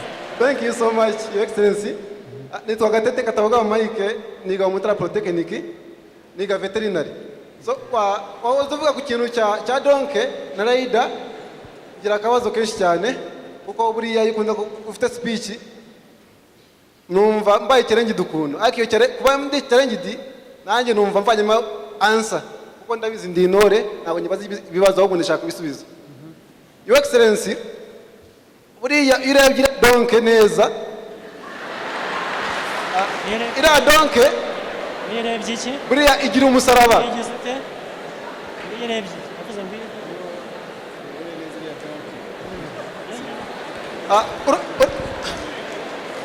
ura musaraba igira reka twumve neza irebye ira donke buriya ku mugongo wayo igira umusaraba ntabwo sinzi impamvu hose ku mugongo wayo buriya igira umusaraba. Ura musaraba icyo nshaka kuremindinga my colleagues here, ura musaraba icyo ushaka kuvuga ni iki? Nire Raida wahoze uvuga nge buriya nakomeje kwitekerezaho cyane. Twebwe uko turi ahangaha ndashaka kugira ngo I hope ko dashaka kuba donke iyobowe neza. No, yeah. So ura musaraba ntabwo go to the point please. Yeah. Let's see. Twebwe aho kugira ngo twikorere umusaraba wa UN n'ibindi nabyo. Abantu bakoze ino t-shirt nahoze nyine abanyambaye bafashe idarapo barishyira ahangaha. Murabona mwese ku mutima wawe. So uyu mutima ino darapo bashyize ku mutima wawe nugira ngo ndagashanya bashyizeho just kugira ngo kabese statue there. No. Wikorera igihugu cyawe n'ubu umusaraba ahubwo wikorera igihugu cyawe aricyo cy'ubu umusaraba wawe. So nawe muyobozi uri hano n'ababonye bafite PhDs bari hano n'abandi bafite za masters natwe nura aho ngaho ugira ngo niki baho kugira ngo wumve ko mukorera igihugu cyawe abana banyarwanda ku mutwe wawe. Okay. Cyane excellent. Thank you. Nyakubahwa Perezida, nanjye mfatiye uyu mwanya ngira ngo mbashimire ko muri ababyeyi mudahwema kutuba hafi. Ni muri urwo rwego natwe nka abanyeshuri baturuka muri Izaye hari ibyifuzo twumva twabagezaho Nyakubahwa Perezida. Bigaragara ko tujya koherezwa muri Izayi twakoze ibizamini kimwe n'abandi, ariko nyuma iyo tugeze muri Izayi usanga hari urwego runaka tuba tugomba kugeraho bagenzi bacu bagasubira inyuma. Bivuze ngo dufite ikibazo cy'ukuntu twoherezwa muri Izayi ntitumenye ngo neza ugiye kwiga imyaka ini cyangwa se uziga imyaka 3 ugaruka utaha iwanyu. Icyifuzo cyacu Nyakubahwa Perezida, nimba bishoboka bajya badufasha muri kohereza abanyeshuri bajya muri Izayi Busogo bakagenda bazi icyiciro bagomba kugarukiraho, bityo naho amubare haba ngombwa kuyongera ukiyongerera Nyakubahwa Perezida. Icya kabiri ngira ngo mbasabe Nyakubahwa Perezida wa Repubulika, nk'uko dufite gahunda yo kugira ngo twiheshe agaciro koko kandi byinshi twishakemo ibisubizo, hari kimwe natekereje dufata inguzanyo ya bourse, ariko uburyo yishyurwamo harimo benshi batabisobanukiwe. Nk'uko umunyeshuri ajya ku ishuri agiye kwiga azacyura impamyabushobozi, twifuza ko bibaye ngombwa mu izina ry'abanyeshuri bose by'umwihariko ba Izayi ko umunyeshuri yajya ava muri campus yigamo afite raporo igaragaza neza amafaranga azishyura. Murakoze. Good. Minister w'iby'uburezi education arahari hano, taken good note of that. Murakoze Nyakubahwa Perezida wa Repubulika. Okay, hari wabonye mikoro hariya. Go ahead. Murakoze cyane. Nitwa Mwiseneza Vena, niga muri kaminuza yigenga ya Kigali. Icyo nshaka kubwira abagenzi banjye ndetse mbagezaho nk'igitekerezo twagize, Nyakubahwa Perezida wa Repubulika, twe tugeze kure, niga mwaka wa 4, ariko mu by'ukuri ngewe n'abagenzi banjye ni amatsinda agera kuri 2 yishyize hamwe akora uburyo bwo kwizigamira. Ubwo buryo mu by'ukuri itsinda rimwe rigeze kuri miliyoni 2 kandi n'abantu bageze ku bantu 20, irindi tsinda rigeze kuri miliyoni 1,500,000. Nyakubahwa no kugira ngo bagaragarize aho tugeze. Mu by'ukuri tumaze kuba nk'aba bakobwa beza barambagizwa, amabanki menshi aza kwifuza gufatanya natwe. Mukomerezaho. Thank you. Yes, somebody there. murakoze nyakubahwa perezida wa repubulika.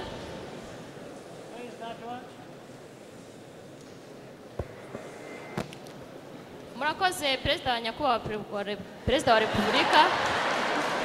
Twagira ngo tubashimire. Ngewe nitwa Abatesi Delphine, niga muri Kibungo School of Nursing mureke twumvikane. Mpagarariye abandi banyeshuri biga muri Kibungo School of Nursing and Midwifery, hari na Kabgayi na Byumba ndetse na Nyagatare.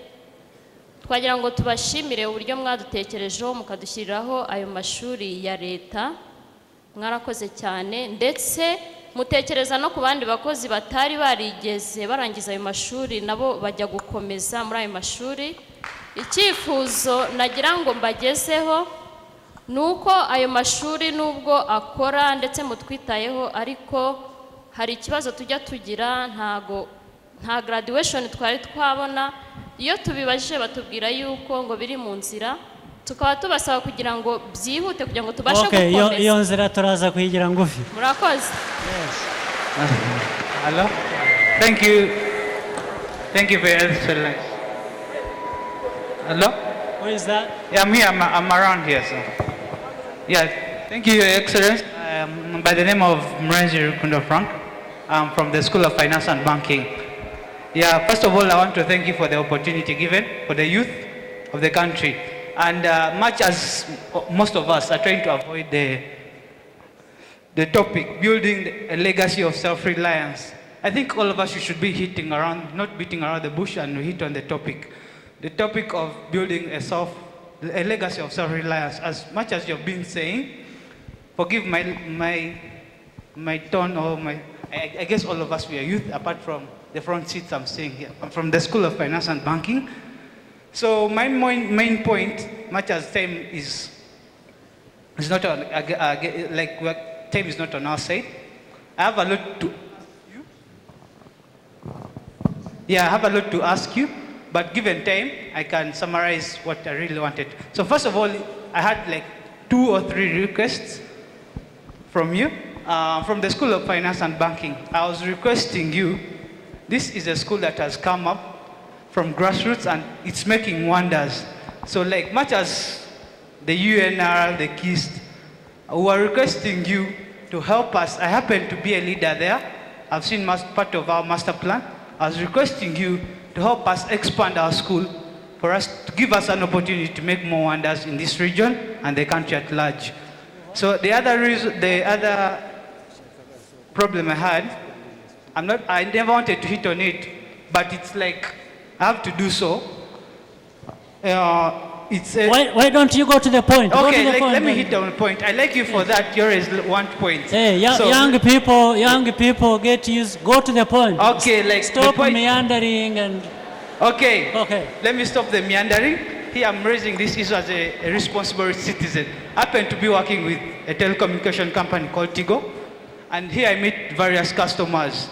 So I have an issue here where I meet some customers, it is on the issue of the Congolese, most cases, like the Congolese. I meet an Indian having a national ID. You ask the Indian, when did you get this ID? How long have you spent in Rwanda? The guy tells you 3 years, 2 years. Then the Congolese tells I think it is becoming too... Yeah. Why?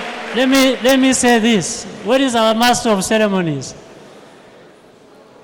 Meanwhile, other people asking a question, I picking them, talk to him and get the point, what it is, and then come and tell. Thank you. Okay, Your Excellency. Thank you, Your Excellency.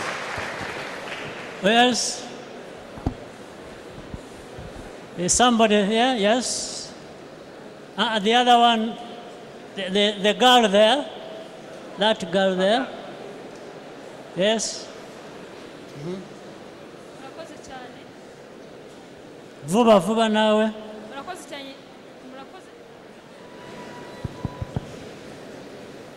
Murakoze cyane Perezida wa Repubulika y'u Rwanda. Nitwa Witonze Sara, niga mu Mutara Polytechnique mu mwaka wa 3 ubuhinzi n'ubworozi. Mu Mutara Polytechnique natwe ntago twicaye, ahubwo hari groupe z'abanyeshuri zishyize hamwe dukorana n'umushinga witwa Spark Project binyuze mu buyobozi bw'ikigo cyacu Okay, murakora iki murashaka iki? Tell us just that. Dukorana n'abanyeshuri twagiye dushinga mukora iki? Dufite project zigera kuri 13 hari mwafashe nyinshi cyane iyo mufata nkeya zirakora zose mukazinaza zirakora duhereza Okay, mureke tumwumve. Okay, nyakubahwa Perezida wa Repubulika, izo project nagaruka ngo ni nyinshi ahubwo zikorera ahantu hatandukanye, zihereza abaturage akazi. Hari izerekeranye no kubumba amatafari ndetse no gukora. Okay, urashaka iki? Twazumbi project then iki? Ikintu ushaka ari nanashaka kugaragaza ko kaminuza yacu ikora, hanyuma ikindi gitekerezo mfite nkuko twahuriye hano nk'abanyeshuri mu rwego rwo kwiyubakira umurage, natanga igitekerezo mvuga nti byaba byiza nka kaminuza zose zo mu Rwanda twongeye guhura tuvuga ku byerekeye umuco. Okay, mujya muhura igihe cyose mushatse. Undi nini? Yes, hello.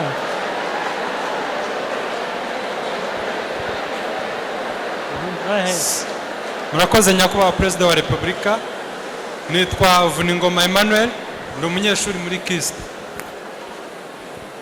Nitwa Vuningoma Emmanuel. Twumvikane, mureke twumvikane. Nitwa Vuningoma Emmanuel. Nitwa Vuningoma Emmanuel, ndi umunyeshuri muri KIST. Nyakubahwa Perezida wa Repubulika, twifuzaga nk'aba engineers cyangwa se n'aba architects yuko amakampani menshi aza mu gihugu cyacu aturutse hanze, yuko yaba nka police ya leta bakajya bafata certain percentage y'abanyarwanda kugira ngo bagire ubumenyi muri ayo makampani, kuko akenshi usanga ari abanyamahanga baza bagakora bakagenda, ariko ugasanga twe nk'abanyarwanda ntacyo badusigiye. Ikibazo cya kabiri nyakubahwa Perezida wa Repubulika, ntatsimo kwivuga ariko icyo kitancika, muzabe good engineers and good architects. Ubwabyo bizajya bituma mubona akazi kuri abo bantu, ariko kugira ngo uzahate umuntu kujya agomba gushyiramo abanyarwanda uko bameze kose hari ikibazo. Ariko nimuba good engineers, nimuba good architects, I promise you ntushobora kubura akazi. Murakoze nyakubahwa Perezida wa Repubulika. Ikindi navugaga nka KIST mu kwihesha agaciro ntabwo twasigaye inyuma. Dufite ikigega cyitwa KIST for KIST Fund, aho abanyeshuri bafasha bagenzi babo, ariko ikibazo duhura nacyo cyangwa se imbogamizi nyakubahwa Perezida wa Repubulika, nkuko tuba turi abanyeshuri abenshi tudependinga ku 25,000 safari duha, ariko ikibazo kikaba yuko azatinze ugasanga hashize amezi 2 cyangwa 3 ayo mafaranga ataraboneka. Tukivuza ko bishobotse nkuko abakozi ba leta bafata umushahara buri kwezi, dore ko akenshi abari n'inguzanyo twajya tuyabona buri kwezi kugira ngo nabo dufasha tubafashe kugira. Murakoze President. Okay, point yumvikanye, ngira ngo ibyo Minister azabikurikirana bufasha kugira ngo bishoboke. Somebody else aho ngaho muri abo ngabo imbere yawe. Your Excellency munyemereye nabagezaho ikibazo cyuriya muhungu. Just a moment. Murakoze nyakubahwa Perezida wa Repubulika, nitwa Jean Damascene Hinyuzwa igitwe muri YSBG. Nyakubahwa Perezida wa Repubulika, dufite ikibazo twihariye, muranyihanganira. Twihaye gahunda ntujye mu mateka, ntabwo nta mwanya turi bubone w'amateka. Twihaye gahunda yo kwigisha abaturage gusoma no kwandika, ariko nyakubahwa Perezida wa Repubulika, ishuri ryacu ntabwo ribona uburyo ritugeza kuri tere kugira ngo dusome tubigishe gusoma no kwandika. Nyakubahwa habonetse iyo mubigeza kuri ministeri byajya gufasha. So Minister yabyumvise. Murakoze nyakubahwa Perezida wa Repubulika. Habonetse imfashanyo byakoroha nyine ubwo. Murakoze. Okay. So go ahead. Yes, Your Excellency, aravuga ngo mbasabe dutuze. Arabaza ngo u Rwanda ntabwo rushyira balance mu buryo ruha ubwene gihugu abanyamahanga bifuza ubwene gihugu bw'u Rwanda, ngo ntabwo buringaniza, ngo harabo bufavoriza abandi ntibubaho ubwene gihugu. Ngo urugero muri Kongo, ngo umunyekongo ashobora kumara imyaka 10 mu Rwanda, bataramuha ubwenegihugu, ngo ariko umunyaburayi yaza ashaka ubwenegihugu bw'u Rwanda ngo bakabumuha, ngo usanga hatarimo balance. Ntabwo mbyumva neza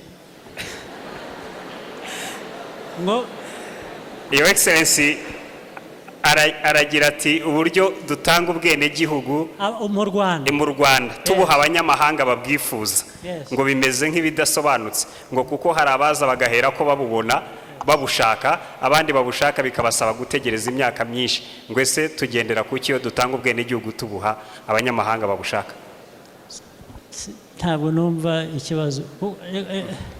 Reka mutiyo ariko reka mbaze n'ubundi gutanga ubwenegihugu cyangwa ikintu icyo ari cyo cyose iyo bifite icyo byubahiriza, hari abaza batabyujuje, hari abaza bujuje igice, hari abaza babyujuje bose, ntabwo bose babibonera icyarimwe, ntibishoboka. Yes, you want to say something? Is it in response to that? Reka mbaze ikibazo cyabwo, nuance y'ikibazo ntabwo nyumva neza. Kwanza reka mbaze mvuga ikintu. Gutanga ubwenegihugu ubwabyo kuba n'igihugu cyarabitekereje, ngira ngo ni intambwe nini, kuko yashoboraga kudatanga ubwenegihugu ntibibe n'urubanza.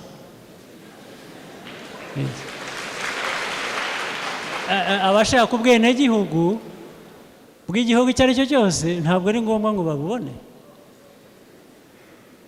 ariko kuba igihugu noneho cyaratekereje ngo reka tubigire ko bishoboka, umunyamahanga ushaka kuba umwenegihugu ko bishoboka, ni intambwe ndende. Hanyuma harangije hajyaho uburyo bukurikizwa.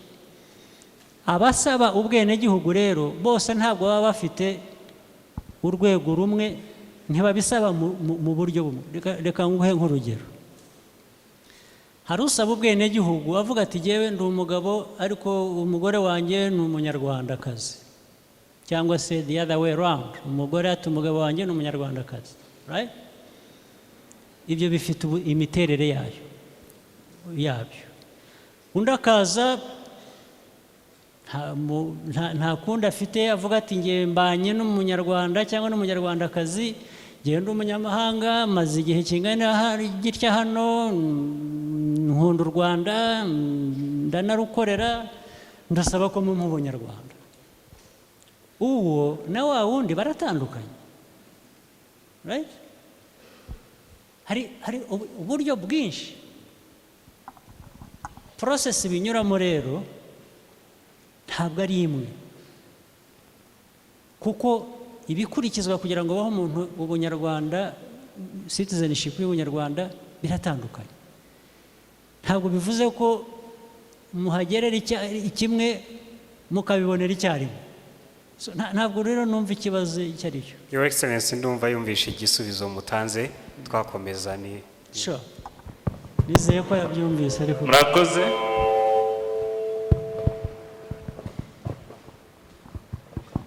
Thank you, Your Excellency. Nitwa John Rutayisire, nkaba ndi umuyobozi wa Rwanda Education Board. Nagira nkore comment ku bibazo bibiri. Hari ugize ati hari igihe cya burusi, ngo babona burusi bakererewe.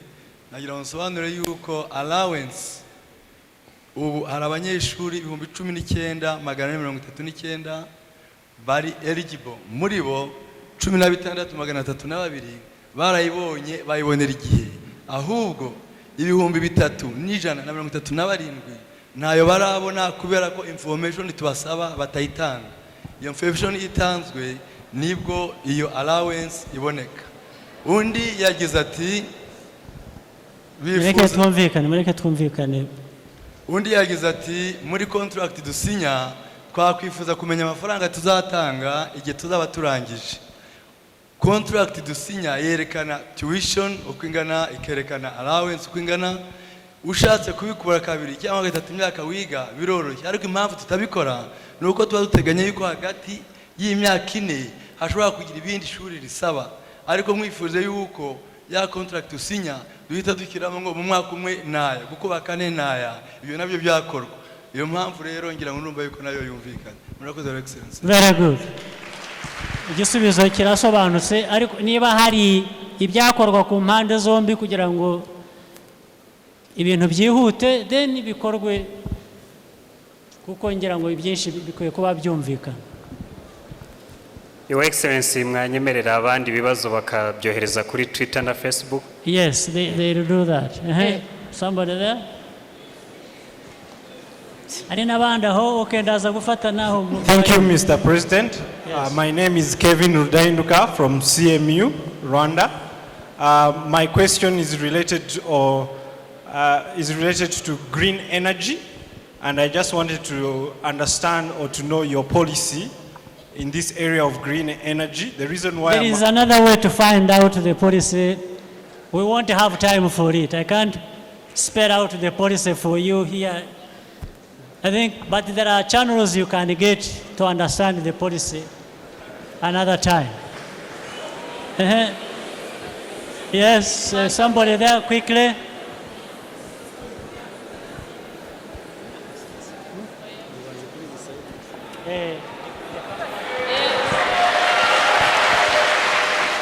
Quickly. Urakoze, amazina ni Fred Kamugisha, nkaba nuruka muri kaminuza nkuru y'u Rwanda. Icyanjye ntago ari ikibazo. I just have a comment on that theme of today. As the youth, there is something we should always keep in our mind. Wherever we go, within our country or outside our country, we should know that AIDS exists and it kills. Thank you. Thank you. So, got the Fatah hand today. Wait. I'll come back there.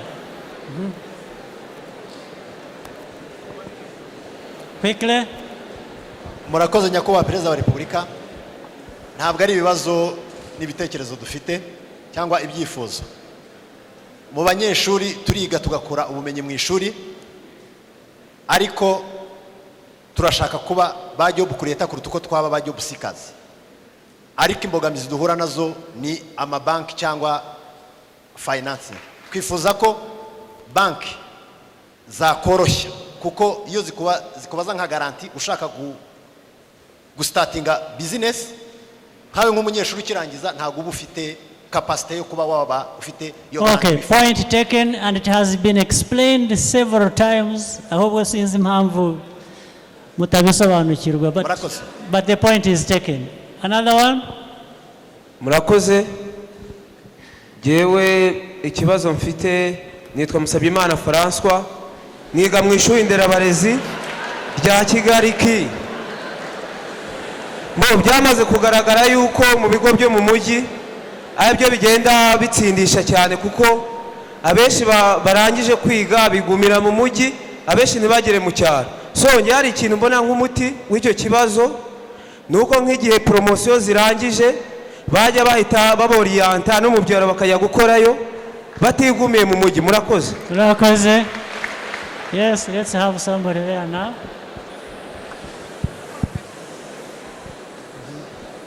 Quickly. Murakoze, nitwa Mutesioro, niga muri KIST Civil Engineering. Ikibazo cyanjye ni kuri bagenzi bacu turangizanya muri secondaire, ntibagire amahirwe yo kubona bourse, ugasanga bacikishije amashuri yabo aho ngaho. Ese hari icyo mwaba muri kubikoraho kugira ngo babashe guhabwa amahirwe cyangwa koroherezwa ko nta mikoro bafite yo kuba bakwishyura? What do you mean? Ntabwo numva neza ikibazo cyari. Ikibazo cyanjye kiravuga ngo abana barangiza secondaire ntibagire amahirwe yo kubona bourse, kandi bakaba badafite amikoro yo kuba bakwishyura university. Ese hari uburyo bari koroherezwa kuba babasha gukomeza ko ari bo terambere ry'igihugu? Murakoze. Yes, ngira ngo two things. Igituma wowe ubona ayo mahirwe ndi ntayabone, ngira ngo uracyumva hari ni impamvu wowe ukomeza ni uko wenda haba hari criteria ziba zahereweho uba wujuje undi ntazuzuza. Icyo ni kimwe, reka mbe ngikize iruhande. Icya kabiri, ngira ngo birazwi za TVETs n'izindi vocational and something that continues. Ngira ngo nicyo zashyiriweho, isn't it? Zabsorbinga abo bandi batashoboye, wenda nabwo hari abandi basigara nabwo batagiyemo. Ni ukuvuga ngo turakoresha system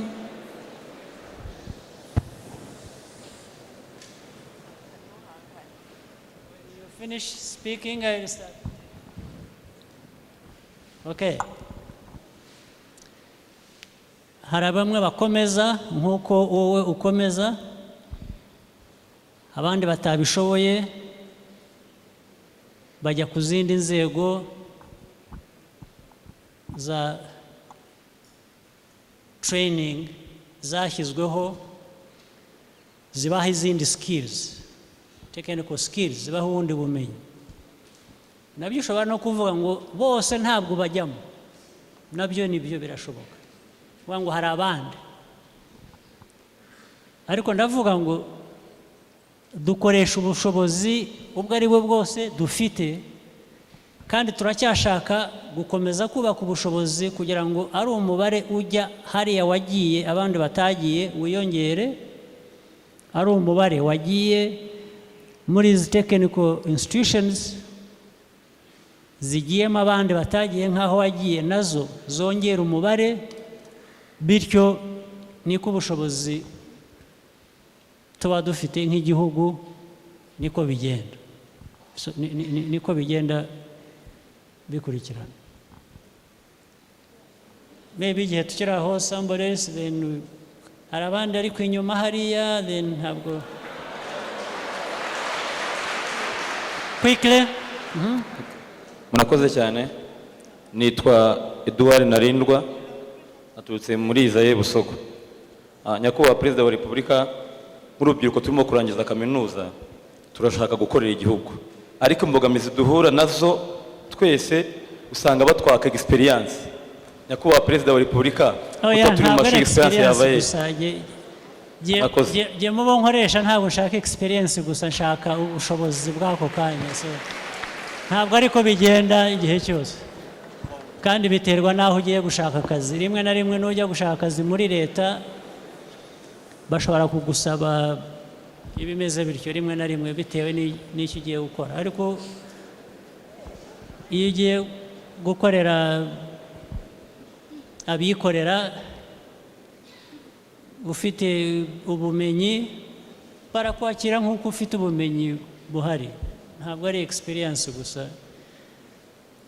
No muri experience hakwiye kuba harimo ubumenyi. Experience ntabwo ari imyaka gusa, hakwiye kuba na experience y'ibyo ukora. Niba ubikora neza, ntabwo waba ukora ufite experience yo gukora nabi ngo ngushake ngo nguhe akazi, no, ntabwo ari byo.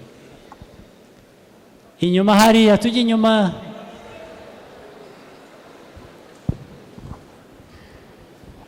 Vuba tu. Murakoze. Nitwa Rutwaza Rodrigue from National University of Rwanda. Nk'abanyeshuri bo muri international politics mu mwaka wa 4 twigeze kugira initiative yo kuba twazajya dutanga ibiganiro byo kuri bikora analysis kuri politics, either internal politics or international one. Ariko twagize ikibazo yuko radio yacu ya kaminuza yapfuye. Nagira ngo wenda radio ya kaminuza yapfuye ntago ikora, nta nubwo mwayikanika ngo ikore. Nagira ngo muri kaminuza ko nagira ngo hariyo ubanza bisaba n'ubushobozi tudafite ahari. Nagira ngo nsabe rero burasaba iki rero, birasaba iki? Wari ukwiye kubukiza. Nagira ngo ko mwadutera inkunga radio yacu ikaba yakora nabo ba analyst. Inkunga yihe? Ni amafaranga?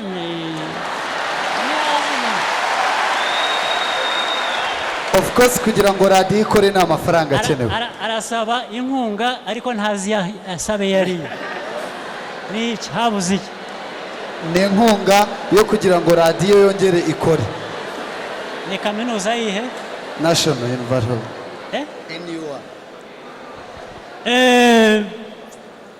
NUR yananirwa gukoresha iradiyo yayo nicyo nshaka kuvuga. Habuze iki baza nabonye Profesa Rwakabamba hariya araza kutubwira icya kabiri. Habuze iki n'ubu ntabwo ndacyumva. NUR yananirwa gukoresha iradiyo yayo. Is it a technical problem? Is it a financial problem? What is it? It is a financial problem. How much money do you need?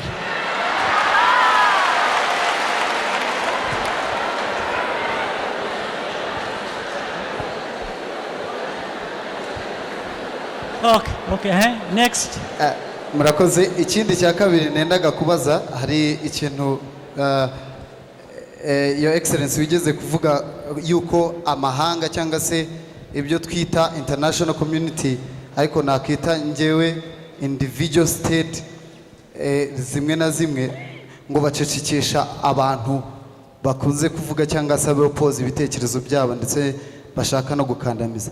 Ese Your Excellency nta bwoba we waba ufite yuko wazacecekeshwa? Murakoze.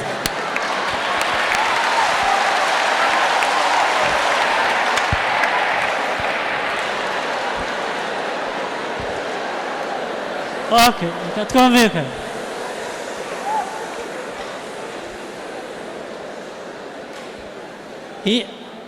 Yaba mwankundiraga mukanyigiraho ntibishoboka.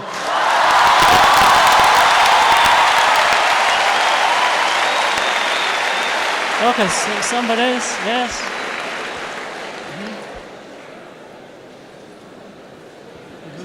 Thank you, Your Excellency. Wait a minute. Uko impamvu bidashoboka wangira utese.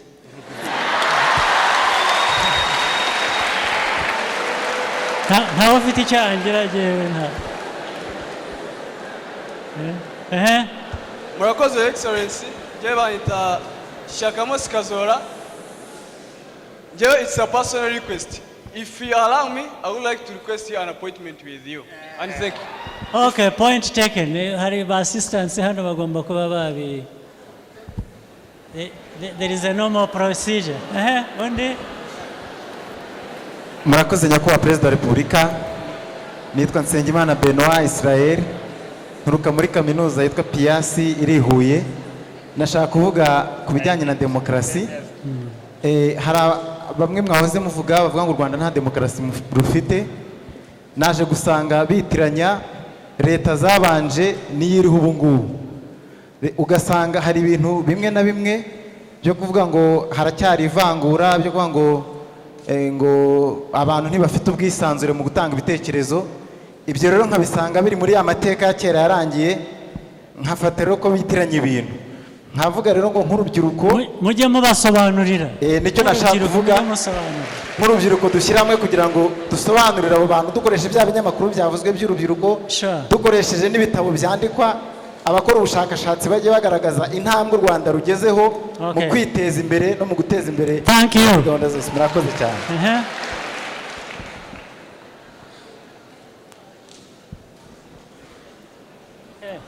Thank you, Excellency. My name is Emester Shuimai from National University of Rwanda. His Excellency munyemerere nange ibisubizo numva byadufasha kugira ngo mu turere tujye dukombokamo mu kintu kijyanye n'imihigo tugire umusanzu dutangamo no gushakira ibisubizo. Amagambo make. Abanyeshuri muri kaminuza nkuru y'u Rwanda nk'uko duturuka mu turere hafi ya twose rw'igihugu, hari umuryango twibumbiyemo bita ngo ni dusafu. Twiga ibintu bitandukanye, twifuza ko haba imikoranire iri direct ku bayobozi b'uturere ku buryo mu rwego rwo gusoza imihigo bahiga muri iriya zitandukanye twajya tubafasha tukaba bugufi. Murakoze cyane. Ndabyemera rwose nanjye niko bikwiriye. Yes. Muzegera abayobozi nabo tuzababwira babegere mujye mugera aho muhurira. Murakoze cyane. Nitwa Alleluia Delphine, niga muri kaminuza nkuru y'u Rwanda. Byari kumbabaza cyane iyo ngenda ntagize icyo mvuga. Agahinda karashize. Nagira ngo mbwira abantu bose bari aha ko our president believes in our best, and that brings the best out of us.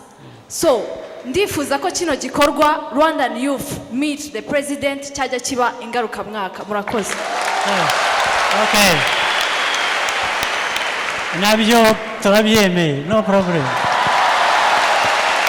Yes, somebody there. Murakoze nyakubahwa Perezida wa Repubulika. Umwaka ushize ubwo mwasoraga kaminuza nkuru y'u Rwanda, twagiye tubagaragariza impungenge ku banyeshuri basohoka mu mashami namwe ntibabone akazi, cyane cyane nk'abanyeshuri biga muri psychologie clinique, kubera abantu biga psychiatry muri KHI bagongana ku isoko ry'umurimo. Nyakubahwa Perezida wa Repubulika, twifuza ko babona ubuvugizi abanyeshuri biga muri psychologie kugira ngo nabo ku isoko ry'umurimo babashe guhangana n'abandi, kuko nabo babyigiye imyaka myinshi. Abaki? Abanyeshuri biga muri clinical psychology babashe guhangana ku isoko ry'umurimo, kuko ntabwo babahamagara, kuko ubushize mwari mwatubwiye ko bishobora kuzakemuka, ariko nta follow up twabonye. Twifuza ko byakemuka. Murakoze. Ariko gukemura ikibazo cy'umurimo ntabwo ari uguhamagarwa. Yes. Mwakomeje muvuga kenshi byo kwihangira n'imirimo. Yes. Kwihangira n'imirimo birashaka nyine uranayishaka, ariko iyo mukoresha ururimi ruvuga guhamagarwa ni nkaho hari ikintu umuntu afite hano aguhamagarira ngo uze, yaba ataguhamagaye ntujyeyo. Take responsibility. Yes. Ndabashimiye nyakubahwa Perezida. Mujye mu take responsibility for it. Turi hafi kugenda turangiza ariko. Murakoze nyakubahwa Perezida wa Repubulika. Nitwa Kayitesi Christine, niga muri kaminuza nkuru y'u Rwanda. Nge ntago ari ikibazo mfite, ahubwo ni igisubizo kuri ngewe, kandi mbona ari igisubizo kuri muryango nyarwanda.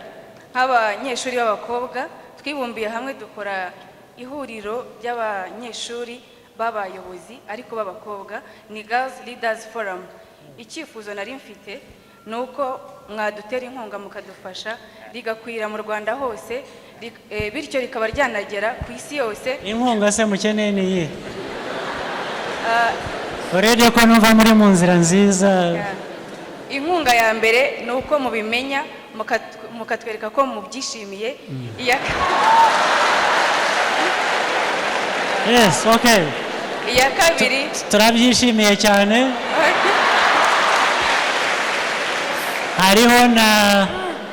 Hariho na minisiteri ibishinzwe ku buryo bw'umwihariko ishobora kubafasha, ubwo ngira ngo nayo yumvise cyangwa tuzayibwira. Ibisigaye ndumva mwakwifasha muri byinshi. Yes. Hakurya aho ngaho.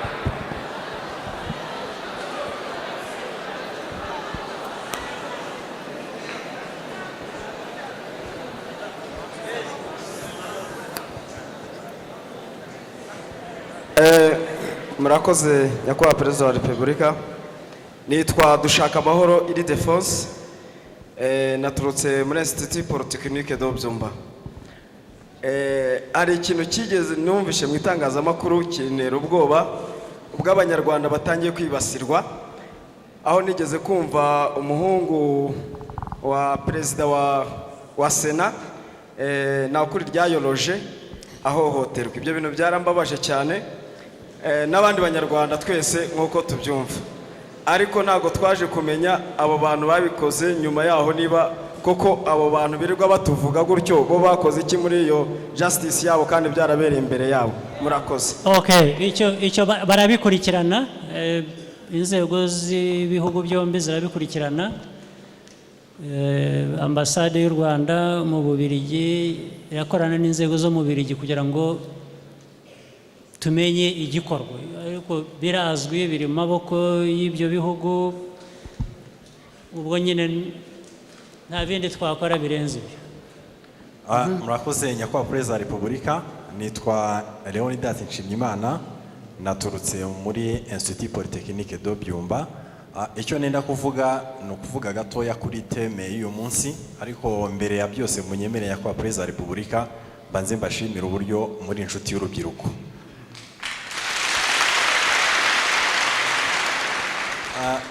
Tuvuga cyane kuri iriya nsanganyamatsiko, wibuke guhina amagambo mujye yes nyakubahwa Perezida wa Repubulika, ni ukuvuga inkunga y'urubyiruko ko mwabidusabye ati ese twakora iki kugira ngo twiheshe agaciro ndetse tunishakemo ibisubizo.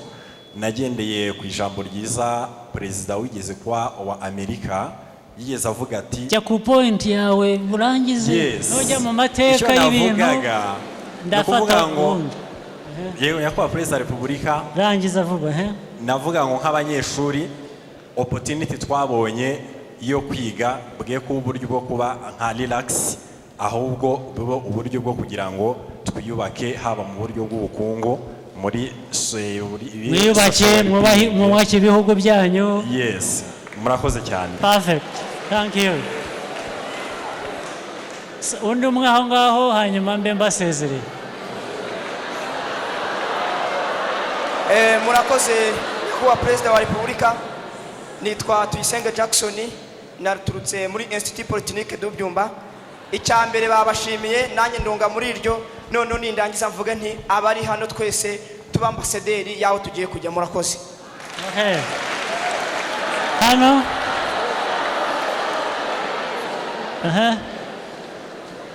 Thank you, His Excellency, and by names of our test patients. Ntabwo twumvikana ariko mureke twumvikane. Mucishe make twumvikane. And by names of our test patients from National University of Rwanda from International Relations. I would like to ask you a question. Since now you are among the 15 members, I would like to ask, like, it's been hard for you. Since we are what? Among the 15 members of United Security Council. Of the Security Council. Yeah. Since, like, it's been hard for you to face the challenges. It hasn't been hard for me at all. Okay. Yeah. From me, I would like to know, like, what's going to happen, like benefits, of course. I would like to know what are the benefits that we are going to... Okay, let me summarize this for you. Membership in Rwanda muri UN Security Council is in service of the African continent. Okay.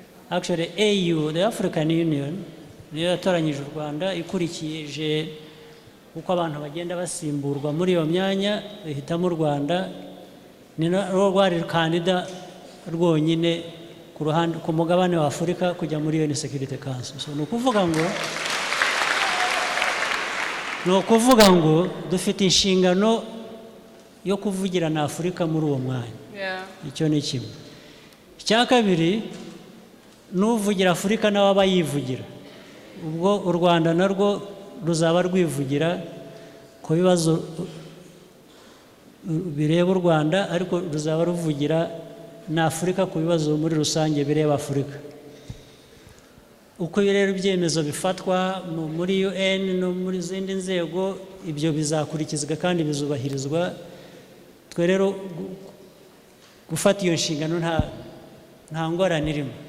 Okay, yeah. Another thing, I would like to thank you so much for what you've been doing in Rwanda. We are really proud of you and we love you so much. Thank you. Thank you very much. So, turagenda. Okay, somebody here. Murakoze. Ikibazo nshaka kubaza ndakibaza mwebwe nyakubahwa Perezida kumwe na Minisiteri y'Uburezi. Ndabanza nivuge nitwa Karambizi Abdou. Bazi ikibazo kimwe uko tukigusubiza kimwe cyonyine. Nkuko byagaragaye iri shuri rya Tumba College of Technology hanze ku isoko ry'umurimo riri guperforminga neza. Ariko dufata degree ya A1. Twagera hariya ugasanga twebwe irimi. Mufata iki? Dufata diplome ya A1. Okay. None ugasanga ku isoko ry'umurimo ibyo dukora ni byiza, ariko iriya diplome baduhayo iraduheza hasi. Twasabaga niba bishoboka mudufashe. Ariko diplome igomba kuba ingana n'ubushobozi muhabwa none. Ubushobozi duhabwa burarenze. Twasabaga ko batworohereza bakaduha A0. Bakaduha A0.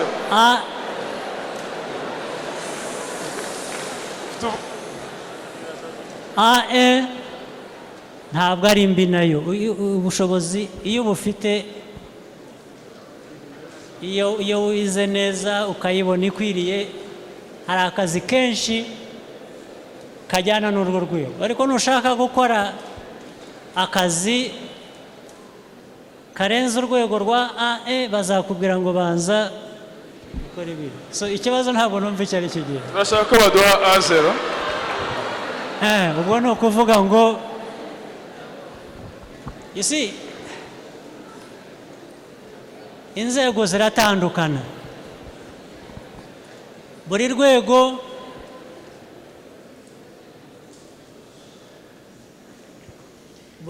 rugira umwanya warwo ku isoko buri rwego rusanga umwanya warwo ku isoko ushaka 1-0 ubwo nayo arayibona akajya kuri uwo mwanya ushaka okay reka tube turetse hano hariya okay reka tuzi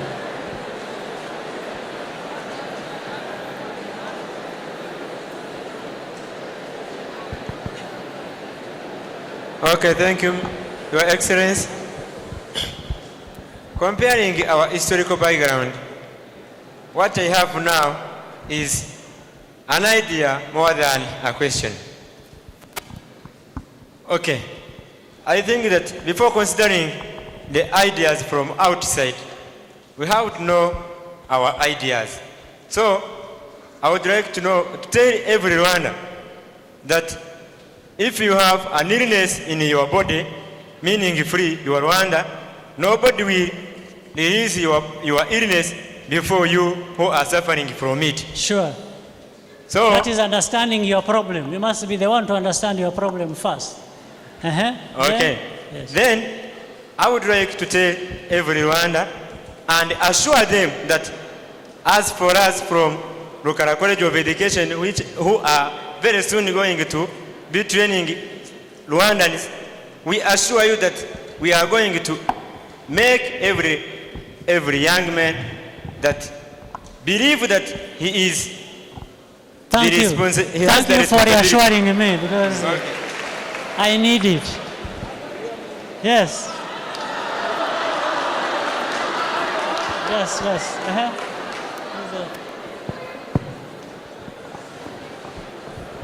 Baje gushimira nyakubahwa perezida. Abandi umwe mwiteguyeho. Baje kugushimira icyambere nejejwe nuko nakubonye wabanye natwe.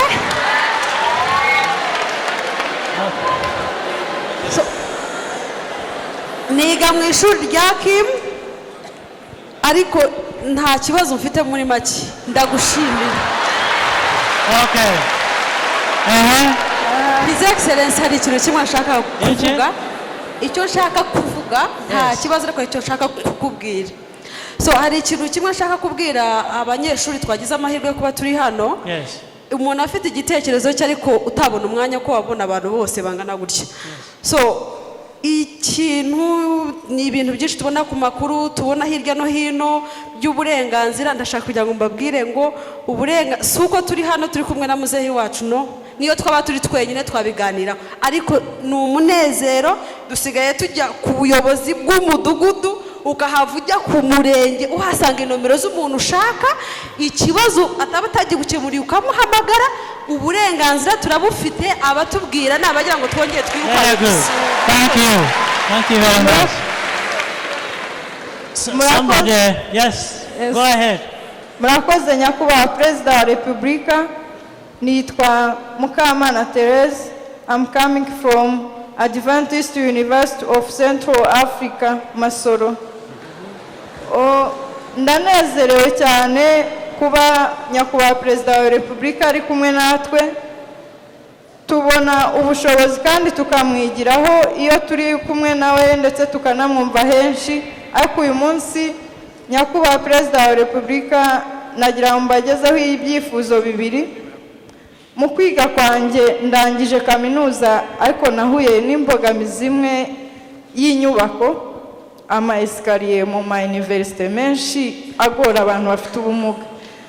Nkavuga nti hari uburyo mu ma 9 basic years education bagenda bahindura ibintu bakubaka ibijyanye n'igihe, nagira ngo wenda mu dukorere ubuvugizi abo bireba ku buyobozi kiriya kintu kuko n'abantu bafite ubumuga kubera urukundo mudukunda turahagera.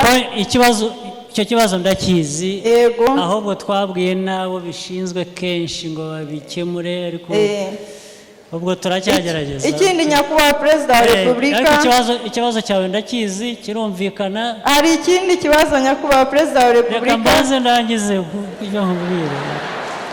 Icyo nakubwiraga ni uko twifuza ko icyo kibazo abantu bakomeza kugishakira igisubizo kuko gifite umwimerere wacyo wumvikana, so tuzagikurikirana. Murakoze. Icya kabiri nageze hano mpabona mugenzi wanjye udashobora kugenda agendera hasi ari muri kaminuza nkatwe.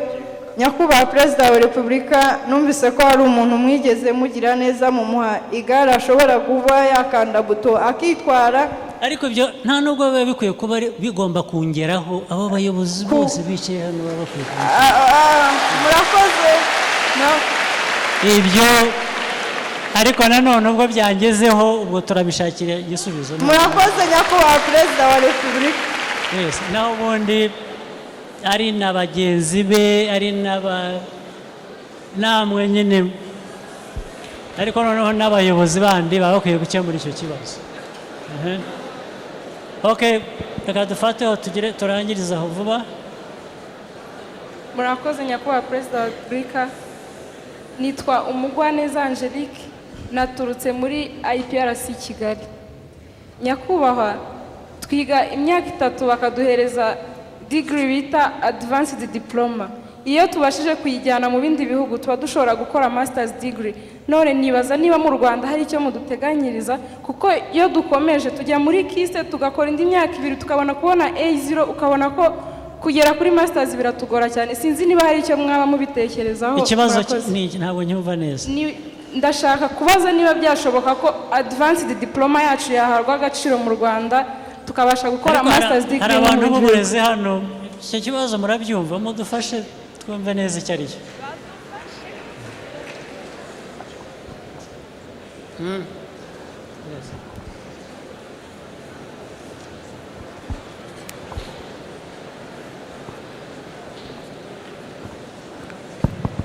Murakoze Your Excellency. Your Excellency, gutanga A2, gutanga A, gutanga A0, masters biterwa na curriculum ugendeyeho, biterwa na programu ugendeyeho. Ibyo rero ntabwo wakwifuza ngo uvuye ngo natwe turifuza ko HE tugenera kubona iki niki. It depends on the curriculum, depends on the program you are following, na kuretse ukuriki. Kereka ahubwo tuvuguruye iyo gahunda bitewe n'izindi mpamvu, ariko ubundi it's the curriculum, it's the program. Murakoze.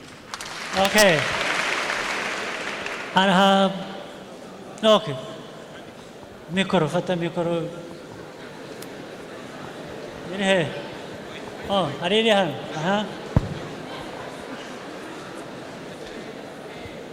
Go ahead. Murakoze nyakubahwa perezida wa repubulika. Nitwa Mushimimana Daniel, nkaba mfite ubumuga bwo kutabona, niga mu kigo cya Kigali Institute of Education. Mu by'ukuri aka kanya nagira ngo mbashimire mu izina ry'abafite ubumuga bose uburyo mwateje imbere uburezi budaheza, mwita cyane ku bafite ubumuga. Mu by'ukuri ikigaragara amahanga hirya no hino baravuga byinshi, ariko ko ntawuzi inyombya kuyombya, twari tubareka tubavuge ni ukuri tubari inyuma kuko mudahwema. Thank you. Nyakubahwa perezida wa repubulika, turagira ngo twongere tubasabe akantu kamwe, yuko abantu barangiza kwiga za kaminuza ko mwajya mubafasha cyangwa se mukabashyigikira mu bijyanye no ku isoko ry'umurimo. Murakoze nyakubahwa. Thank you. murakoze nyakubahwa perezida wa repubulika, nitwa Shyaka niga muri Erika ishami rya Gisenyi. Mu by'ukuri hano twahuriye turi abanyeshuri 2500.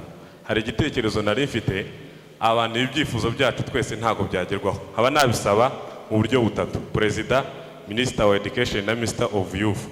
Kuko byibura minister of youth mu mwaka yakagombye kugira ibigo by'amashuri asura. Ministre wa education akagira ibigo by'amashuri asura. Akenshi na kenshi dukunda kubabona iyo hari graduation.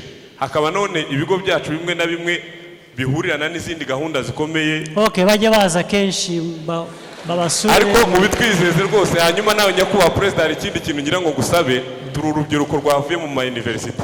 Ariko nagira ngo mvugire barumuna bacu bari mu masegonderi, iyo gahunda nayo ko yazakorwa. Okay, urakoze cyane. Undi ninde? Umuhe mikoro hano.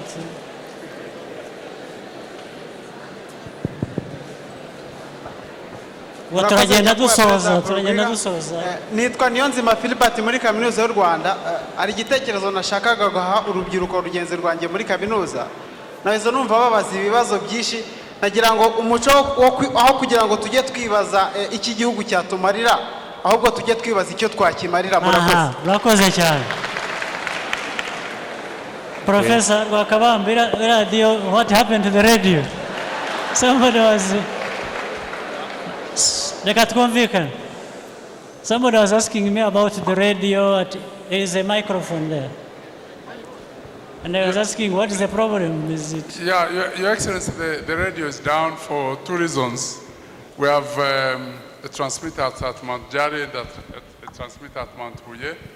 Both of them have power supplies. The power supplies are down. We are now working on it. And also the transmitters had some problems. We imported new transmitters in May. They also became a problem. So we hope that within the next 2-3 days. Yes, you should work with other institutions and address that problem. Should be sorted out.